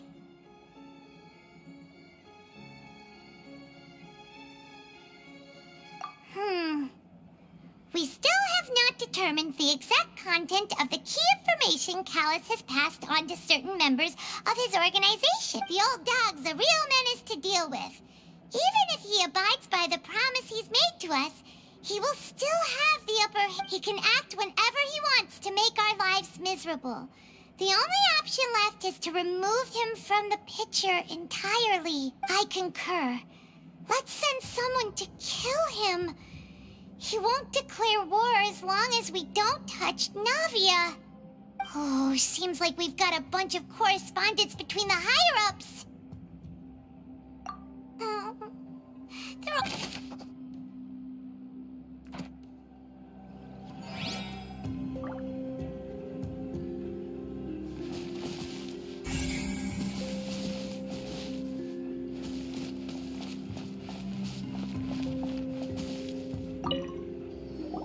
Oh, look! There's an important-looking basin over here, and it's full of water. That means this is where they make all the synth. And that special water is the main ingredient! If you dilute it with normal water, you'll get synth, but the pure stuff can dissolve a human! Paimon will take notes on this incriminating...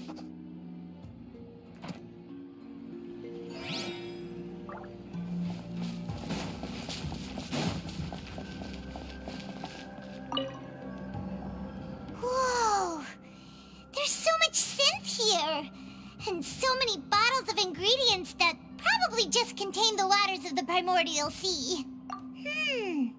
Mixing in progress. Ready to drink? Stock sample? Huh. They've also got all the synth pretty clearly labeled. Whoa, there's even fruit-flavored synth? Yep, it's super obvious.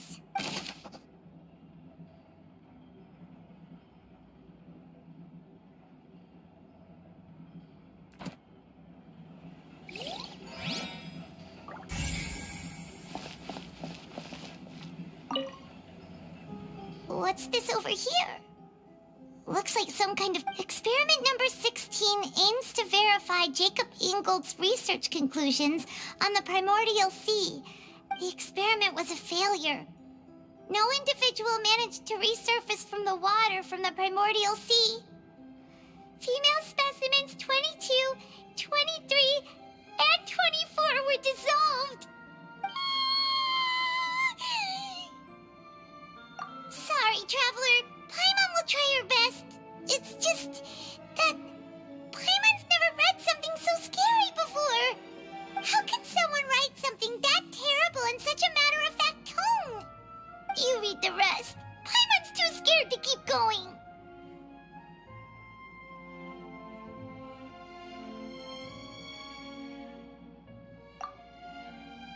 So that's why he did all of these experiments. Wait, did he really think he'd be able to find a way just by dissolving people over and over? That's just insane! Huh? Isn't that the name you heard by the fountain? Paimon thought he was an eyewitness in the serial disappearances case.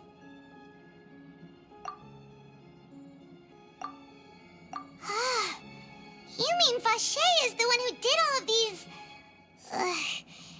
experiments? So that's it! Vache was no victim, but personally took his lover and... No, that's not it either! If that's the case, why would he want people to resurface from the water?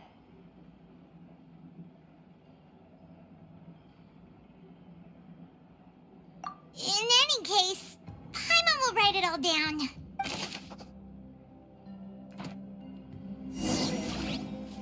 We've looked at almost everything here, and it seems like our theories were spot on, but...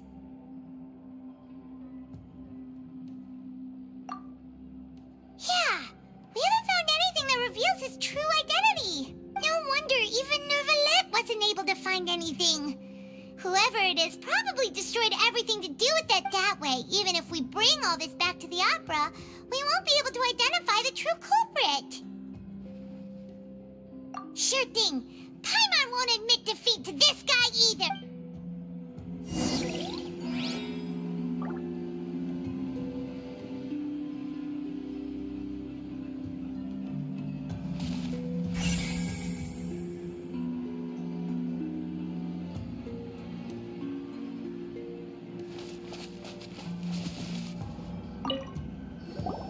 You take that side and Paimon will take this side.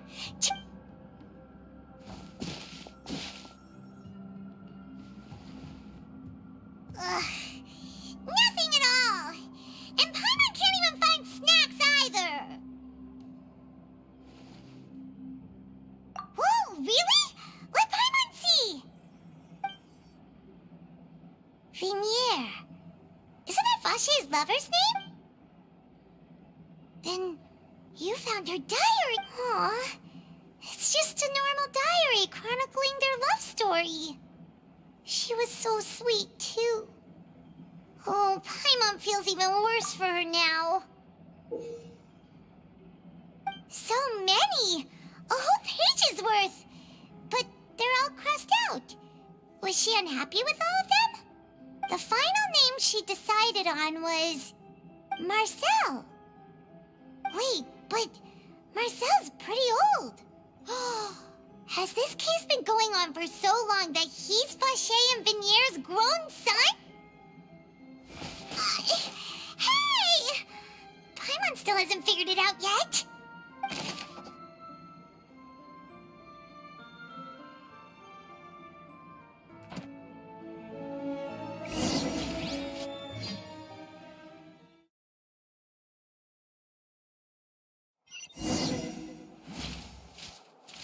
And whose image do you see, Marcel?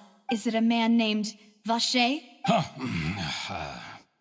Oh, so you do know that name. I'm merely surprised you'd suddenly say the name of someone I've never even heard of. I was waiting for you to say that. Navia! We're back! As expected of my partner. I just knew you'd return in the nick of time. Just how often do you intend to flout the rules of this court? It's all right, Monsieur Neuvillette. Given their confidence, I expect they've found the crucial evidence.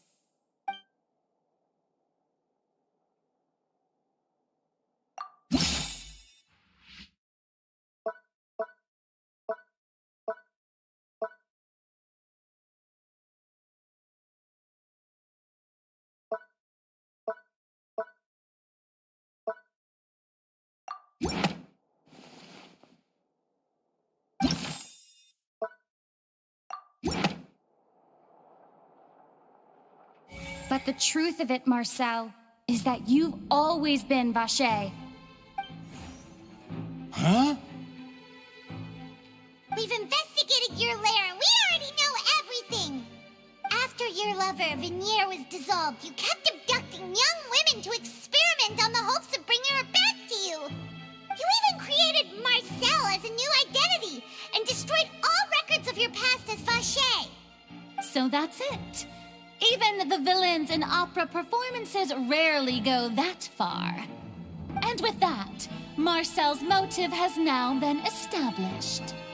This information regarding your past also dismantles your prior timing defense.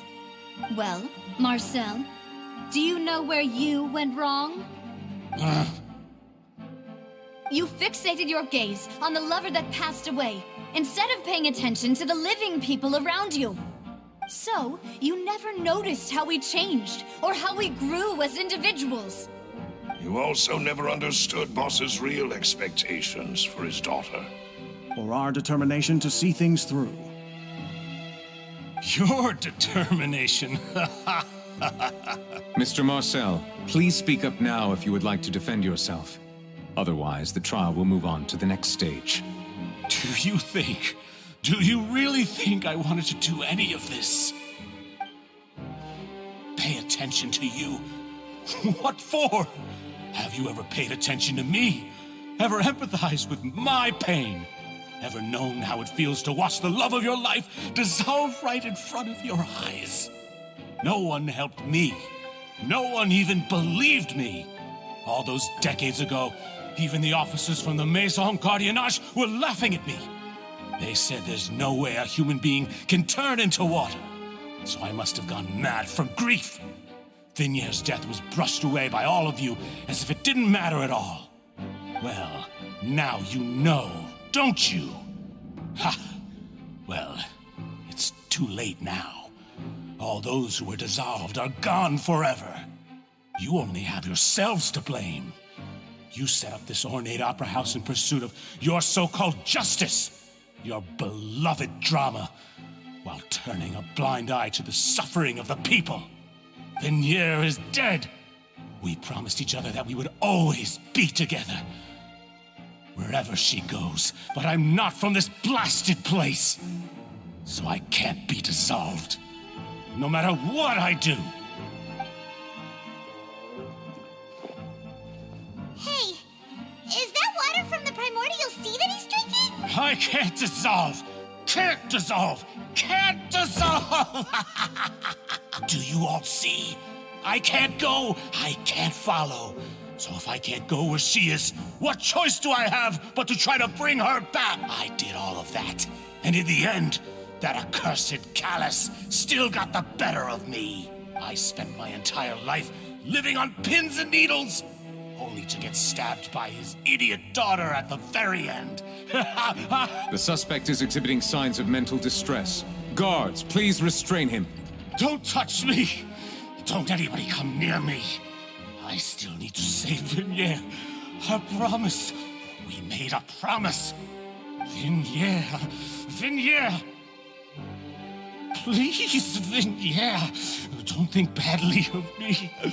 All I want to do is fulfill our promise. At this point, the verdict of this trial is clear. With Mr. Marcel's conviction, the charges against Mr. Tartaglia no longer have any basis.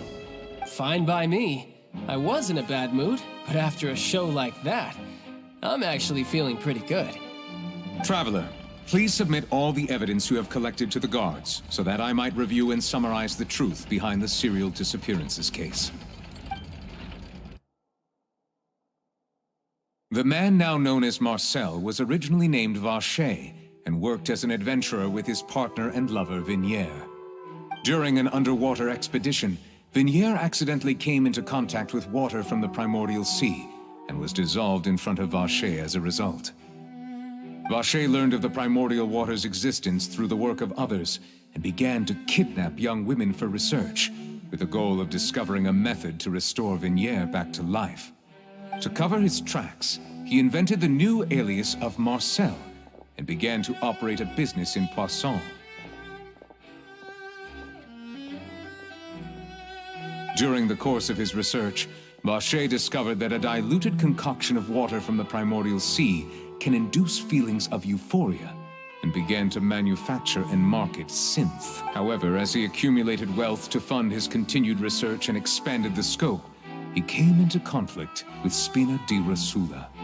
After exchanging blows with Spina di Rosula for many years, Vacher decided to assassinate their president Callus at a banquet. Although the assassination did not go as Vacher expected, he was able to turn Callus into the murder suspect by dissolving the assassin he sent to the scene. And just recently, Vacher attempted to frame Linny as the culprit of the serial disappearances case, using a similar method. However, his attempt to frame Linny failed, and the power of water from the primordial sea became public knowledge.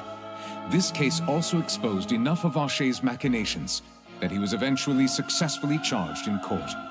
Thus concludes the enigmatic history of the serial disappearances case, with the truth revealed to all.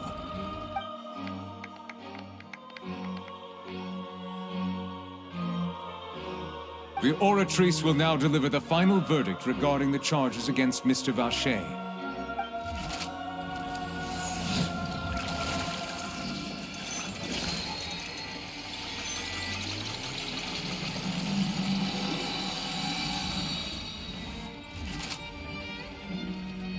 According to the judgment of the Oratrice Mécanique d'Analyse Cardinale, Mr. Vacher is guilty.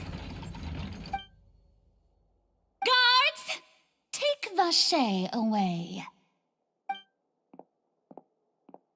Good. It's what he deserves. With that, the serial disappearances case is over now. We really just witnessed history. Who would have thought the true culprit would be such a polite and well-spoken guy? Yippee! We helped Navia bring... He's hurt so many innocent people, and now he's finally getting what he deserves. Huh? Are you okay? Demoiselle, you were absolutely brilliant. The day our late boss had always hoped for has finally come. You can rest easy now, knowing justice has been served. Yeah. It's finally over. It's all thanks to you guys. And my partner. See, Papa? Spina di Rosula's still doing well with me at the helm. Well now, hasn't this been a most delicious piece of drama? The villain has been caught, justice has been served, past wrongs have been righted, and it's a big ol' happy ending. Since it's been such a great show, I'll just let the false accusations against me slide. Either way, I've still got some business to attend to. So, if you'll excuse me... Please wait just one moment, Mr. Tartaglia. What now? None of this has anything to do with me. According to court protocol, since this trial was initiated due to a charge against you, a verdict must also be made regarding the initial charge before the trial can conclude. Oh, come on. Is this really necessary? Haven't you already caught the real criminal? Isn't it time for side characters like me to exit stage left? Please respect the laws of Fontaine. This has always been the rule. All right, but this sure is a lot of hassle. All I need to do is stand over there, right? Let's just get this over with. Through evidence presented in the public trial that was just held, it has been established that Mr. Tartaglia has no direct connection to the serial disappearances case. The guilty party has been identified, and thus it is logical to suppose Mr. Tartaglia is innocent of the charges. We now turn to the Oratrice Mécanique d'Analyse Cardinale to render the final verdict on the charges. According to the judgment of the Oratrice Mécanique d'Analyse Cardinale, Mr. Tartaglia is guilty. What? Hey, hey! That's not funny! Didn't you just say I'm supposed to be innocent? What's with this verdict? Is your justice machine malfunctioning? Huh? This has never happened before. The Oratrice actually returned a different verdict from the Chief Justice. I mean, have you ever heard of an innocent Fatui Harbinger? Do you think the Oratrice might have just convicted him on general principle? But weren't the charges about the serial disappearances case? No matter what else he's guilty of, it shouldn't affect the verdict in this case, right? The judgment of the Oratrice Mécanique d'Analyse Cardinal is, by law, the final verdict of the court. We must accept the guilty verdict. Guards, please take the suspect into custody per court protocol.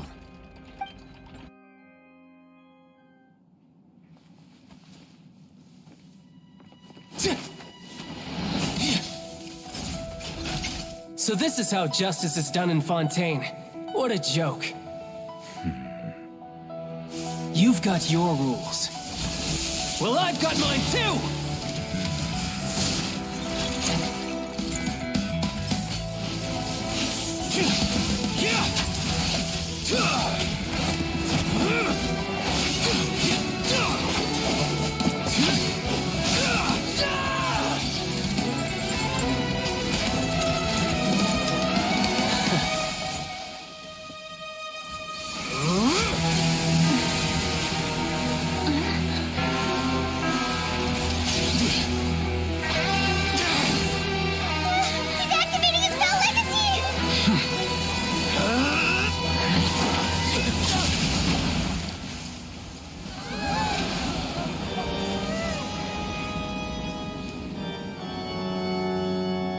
I am sorry. If you have been wronged, we will find the truth. But the rules of the court must be upheld.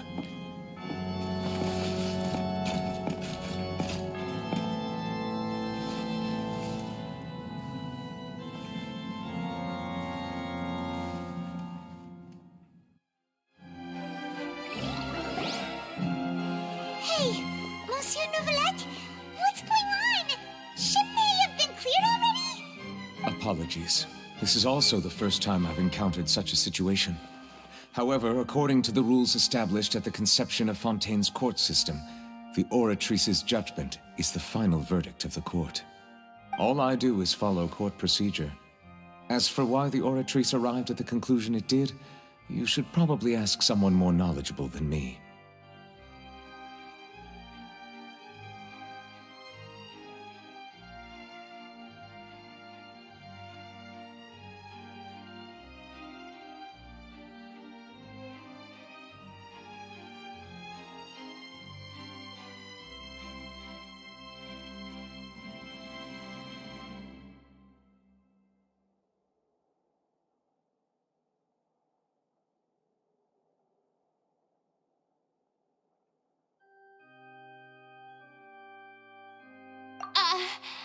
Why are you looking at me?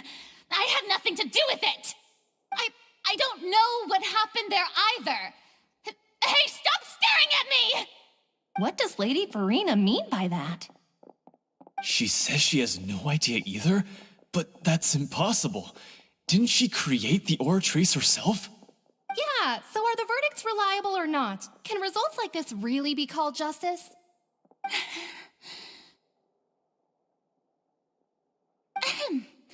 My dearest citizens, did you really think we'd allow an incorrect verdict to be handed out in this court? Did you really believe that the judgment could be mistaken or be the result of some sort of Don't tell me. You thought even I had been blindsided by the Oratrice's result. But the way she looked just now, it was pretty obvious she had no idea what was going on. However, given the state of things, I shall give you an explanation. Everything that just took place, including my supposed shock and bafflement, was a part of an elaborate performance, with every action meant to stir up drama. And, of course, for every performance, there is a script. everything has unfolded exactly as I expected from the very beginning. As the embodiment of the very concept of justice, the Oratrice shall never render an arbitrary judgment!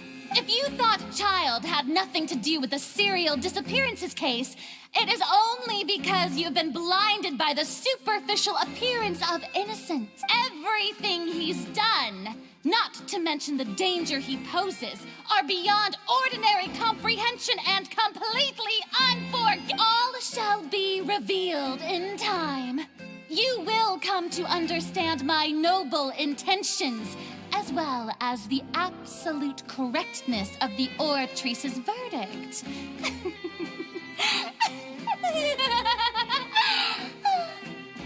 Now, having said that, although I hate to leave things hanging in suspense, it is now time for this performance to end. As the lead actress, I shall be the first to take my leave. Toodaloo! So she chose to make her escape after all, did she?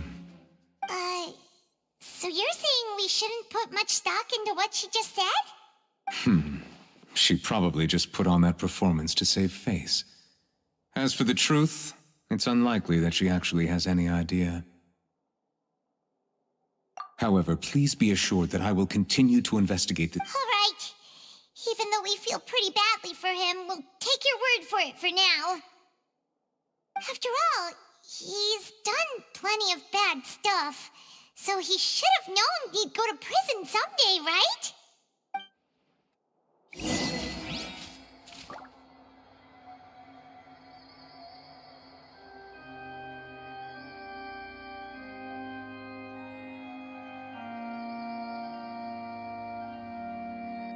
Silly churl, Billy churl, silly Billy, hilly churl. Ooh.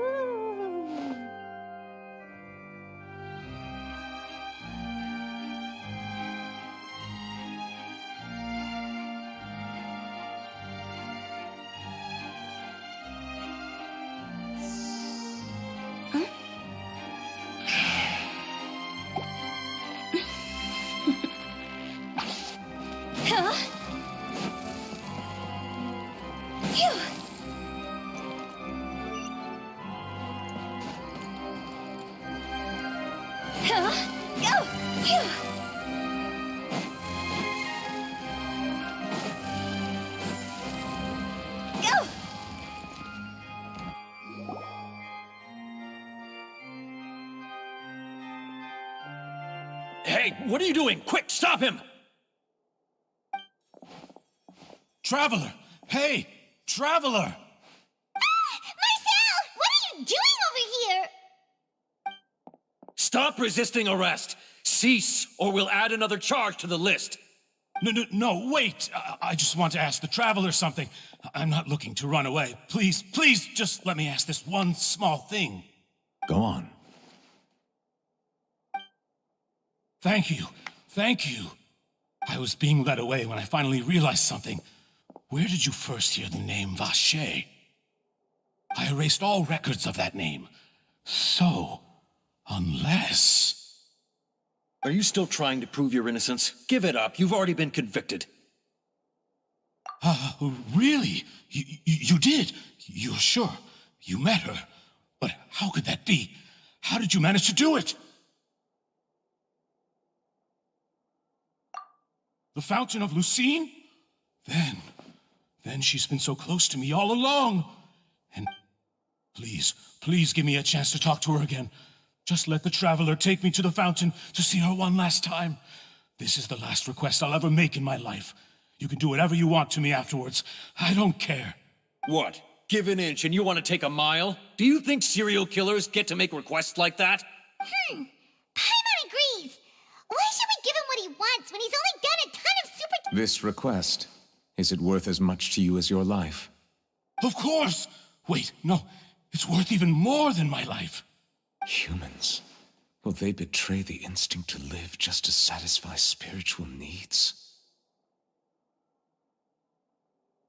Very well. I will grant your request. Your Honor, I fear that... I will go with him. You do not need to worry about any escape. In that case, I shall leave him in your most capable hands, Chief Justice. Thank you, Your Honor.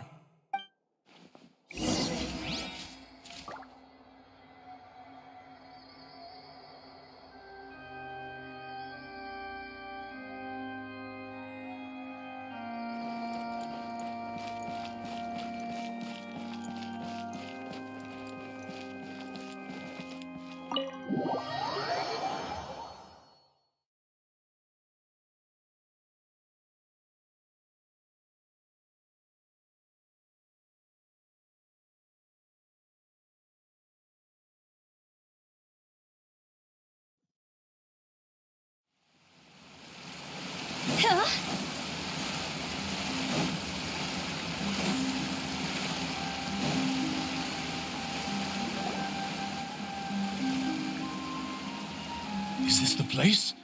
You said she's here, but what do I need to do to see her?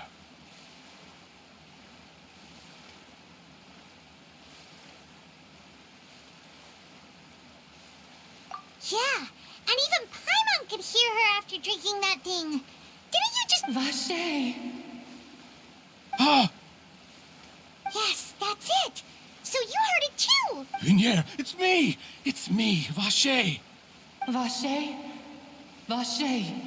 I'm here! Where are you, Vignier? I'm coming for you. I'm finally here for you. Hey, wait! Be careful! Hey, wait! Vignier, is that you? It's me, Vache! Vignier!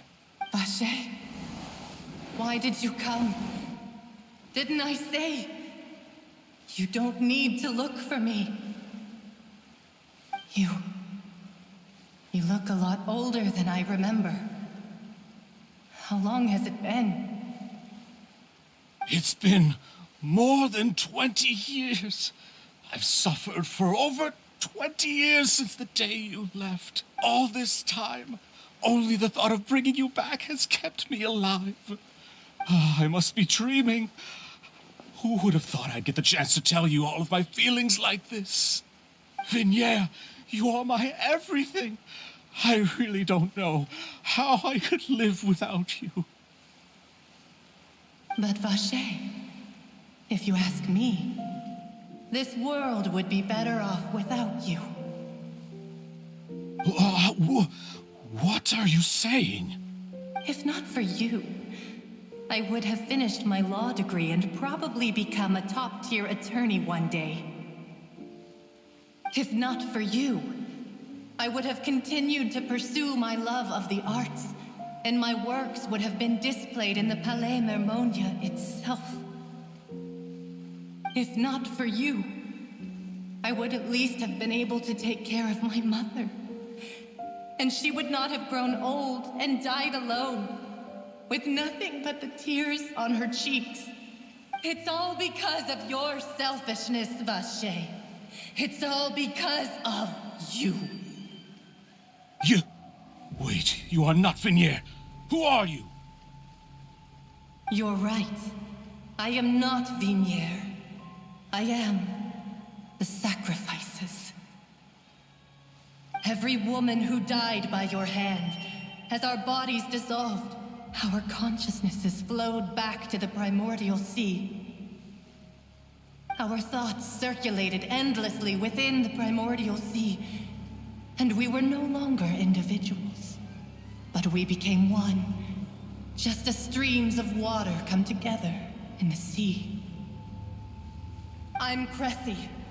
I'm Lemony. I'm Azine. The only one I am not is Vignier. Why? But then, where is Vignier? She doesn't want to see you anymore. Every tendril of her consciousness is avoiding you. This is what you get for your selfishness. Your selfishness robbed us of our lives and our futures. You said time and time again that you'd do any and everything for her.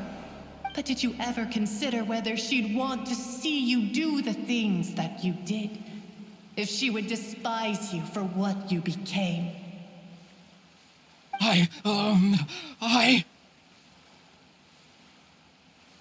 You are a liar, a heartless murderer, and a cowardly narcissist.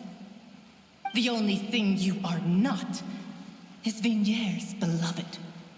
From the moment your first victim died and her consciousness merged with Vigniere's, she has had nothing but pure hatred for you.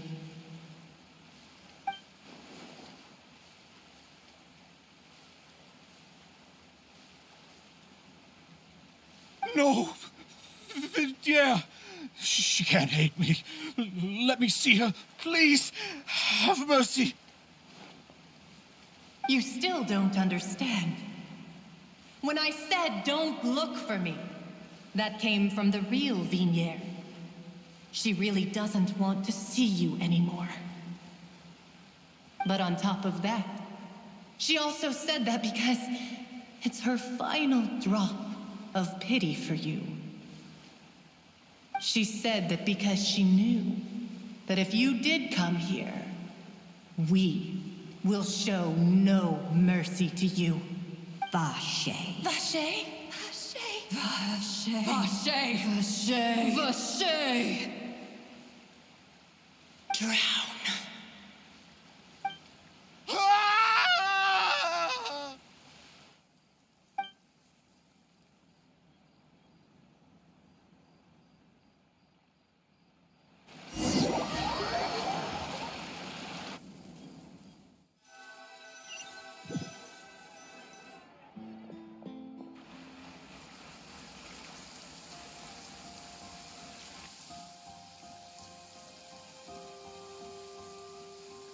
Finally, we have some time to do shopping. Gosh, it's really been a long time since we've been able to relax. Huh. Well met, partner. I knew something great was going to happen when I woke up in such a good mood today. Even this weather can't put a damper on the demoiselle's mood. It's a pleasure to see you both again.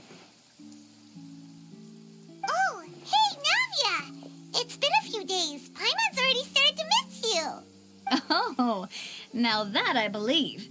I'm easy to work with and always bring home the bacon. Who wouldn't treasure having a partner like me? Sounds like you're really enjoying life these days, Navia. What have you been busy with since the trial? It's just been one thing after the other. I've been making non-stop trips between Poisson and the court since then. Everyone from Spina di Rosula organized a memorial for my father. We never held a memorial when he first died, since everyone knew that even if we held one back then, no one was going to come. This time, though, everyone in Poisson, and even many people from the court, all attended. So his name's definitely been cleared now. That's what we like to hear. It's been the dearest wish of Demoiselle all along. That blasted stubborn fool. I was right to put my faith in him. I'm so glad I didn't give up on the case all those years ago.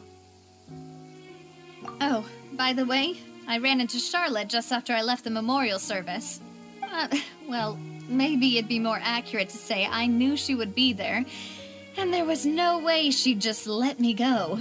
Huh? So you know Charlotte too? The Charlotte? Journalist from the Steambird? Yeah, way back when I first became the president of the Spina di Rosula, she was all over me. Wouldn't take no for an answer. I believe the story was called The True Heart of Darkness, Secret Tales of the Yellow Rose. To be fair, though, it was a really flattering feature. So, we've been on pretty good terms ever since. She was trying to lean on our friendship to get me to do an exclusive piece on the serial disappearances case. Oh yeah, she told us about that. She's always been super interested in that case, so now her wish has finally come true too. Anyway, I told her to make sure that when she writes about you guys entering the opera house with the critical evidence, that you both sound really cool. Now that's another thing to look forward to. We trust Charlotte's skills with a pen for sure. Oh, and in other news, I also took Clarande out for a meal. Oh, are you two on better terms now? While you were investigating Vashey's headquarters, Clorinde gave testimony on my father's behalf. It was thanks to her that we were able to turn the tide. I wanted to thank her. I mean, there's also no point in being awkward all the time, so we took the chance to reconcile with each other. Oh, that's great. Paimon also thought Clorinde wasn't actually a bad person. It's always good to have more friends. Anyway, now that the case has finally been solved, perhaps it will slowly begin to fade from the public consciousness. Oh, actually, there's still one last thing I need to do. What is it? I should pay a visit to my father's grave and tell him the truth of what happened, as well as how it all ended, and on top of that, just how much people still look up to him to this day. Miss Navia. Indeed. We want to go too. We also think Callus is a really admirable person. Sure thing. I'd like you two to share the moment with me. After all, without you, there might not have been such a positive ending. And in that case, everyone, let's be off. Considering the recent weather, we'll be lucky if we can reach Poisson before dark. Yeah, you're right. It's been raining non-stop for a few days now.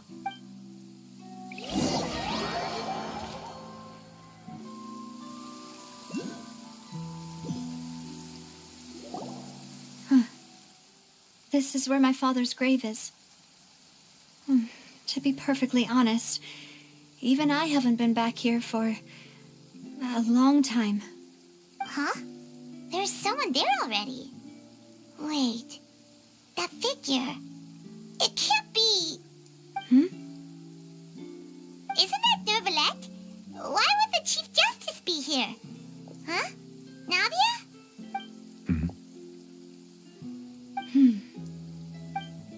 My apologies. I should have asked before coming to pay my respects. Don't say that. Sorry about that. Oh, I was trying to say there's no need for you to apologize. I wanted to show my father how much I've grown, but still, I doubt I've grown to the point that even the Chief Justice would feel compelled to apologize to me over and over. In that case, I will stop apologizing for now. You really could use some pointers on understanding human emotions, Monsieur Neuvillette. In any case, why did you come to Poisson? Well, ever since that day, I've been turning a question over and over in my head. Just what is justice, anyway? There was once a time when I didn't want to believe that there could be anything more important to humans than life itself. Oh, rather than that, it's probably more truthful to say I didn't believe humans were capable of resisting the most basic instinct of living things. That they could rebel against their own nature, or consider certain things to be more important than their own lives. Which is also why I didn't stop your father from beginning that fateful duel. I believed that a truly innocent man would never throw away his life like that. That there was nothing, should have been nothing more important than one's own continued survival. But Mr. Callus proved me utterly and decisively wrong. If not for his sacrifice, the serial disappearances case would have remained unsolved to this day. Mr. Callus made the choice he did for his daughter, for his associates, and for many people completely unrelated to him. And in the end, from a certain perspective, one could say that he did it all for the sake of a justice that's higher than life itself. So, you asked me why I came here. I just wanted to say my apologies to Mr. Callus in person. I should have noticed all of this much sooner. This regret has filled me with a sadness that has haunted me for days. That high and mighty chair in the opera Epiclese indeed insulates one from many important things.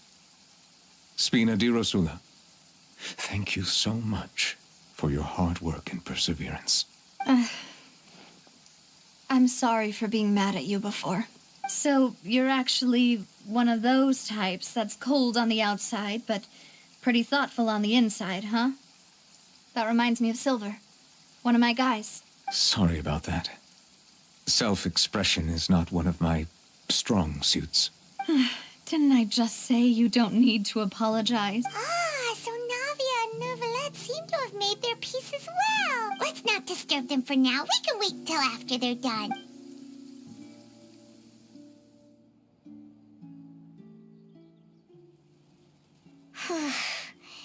Paimon's never paid respects at someone's grave before. Did Paimon do anything rude there?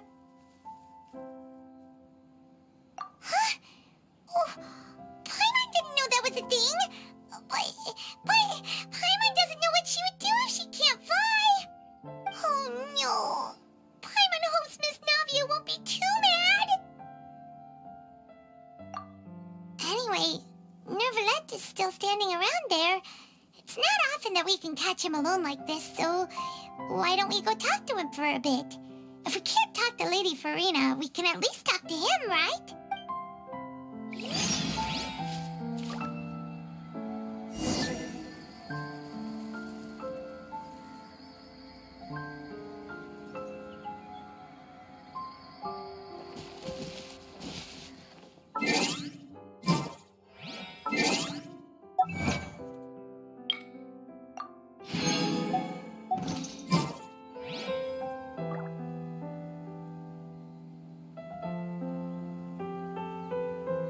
Silly churl, Billy churl, silly Billy Hill.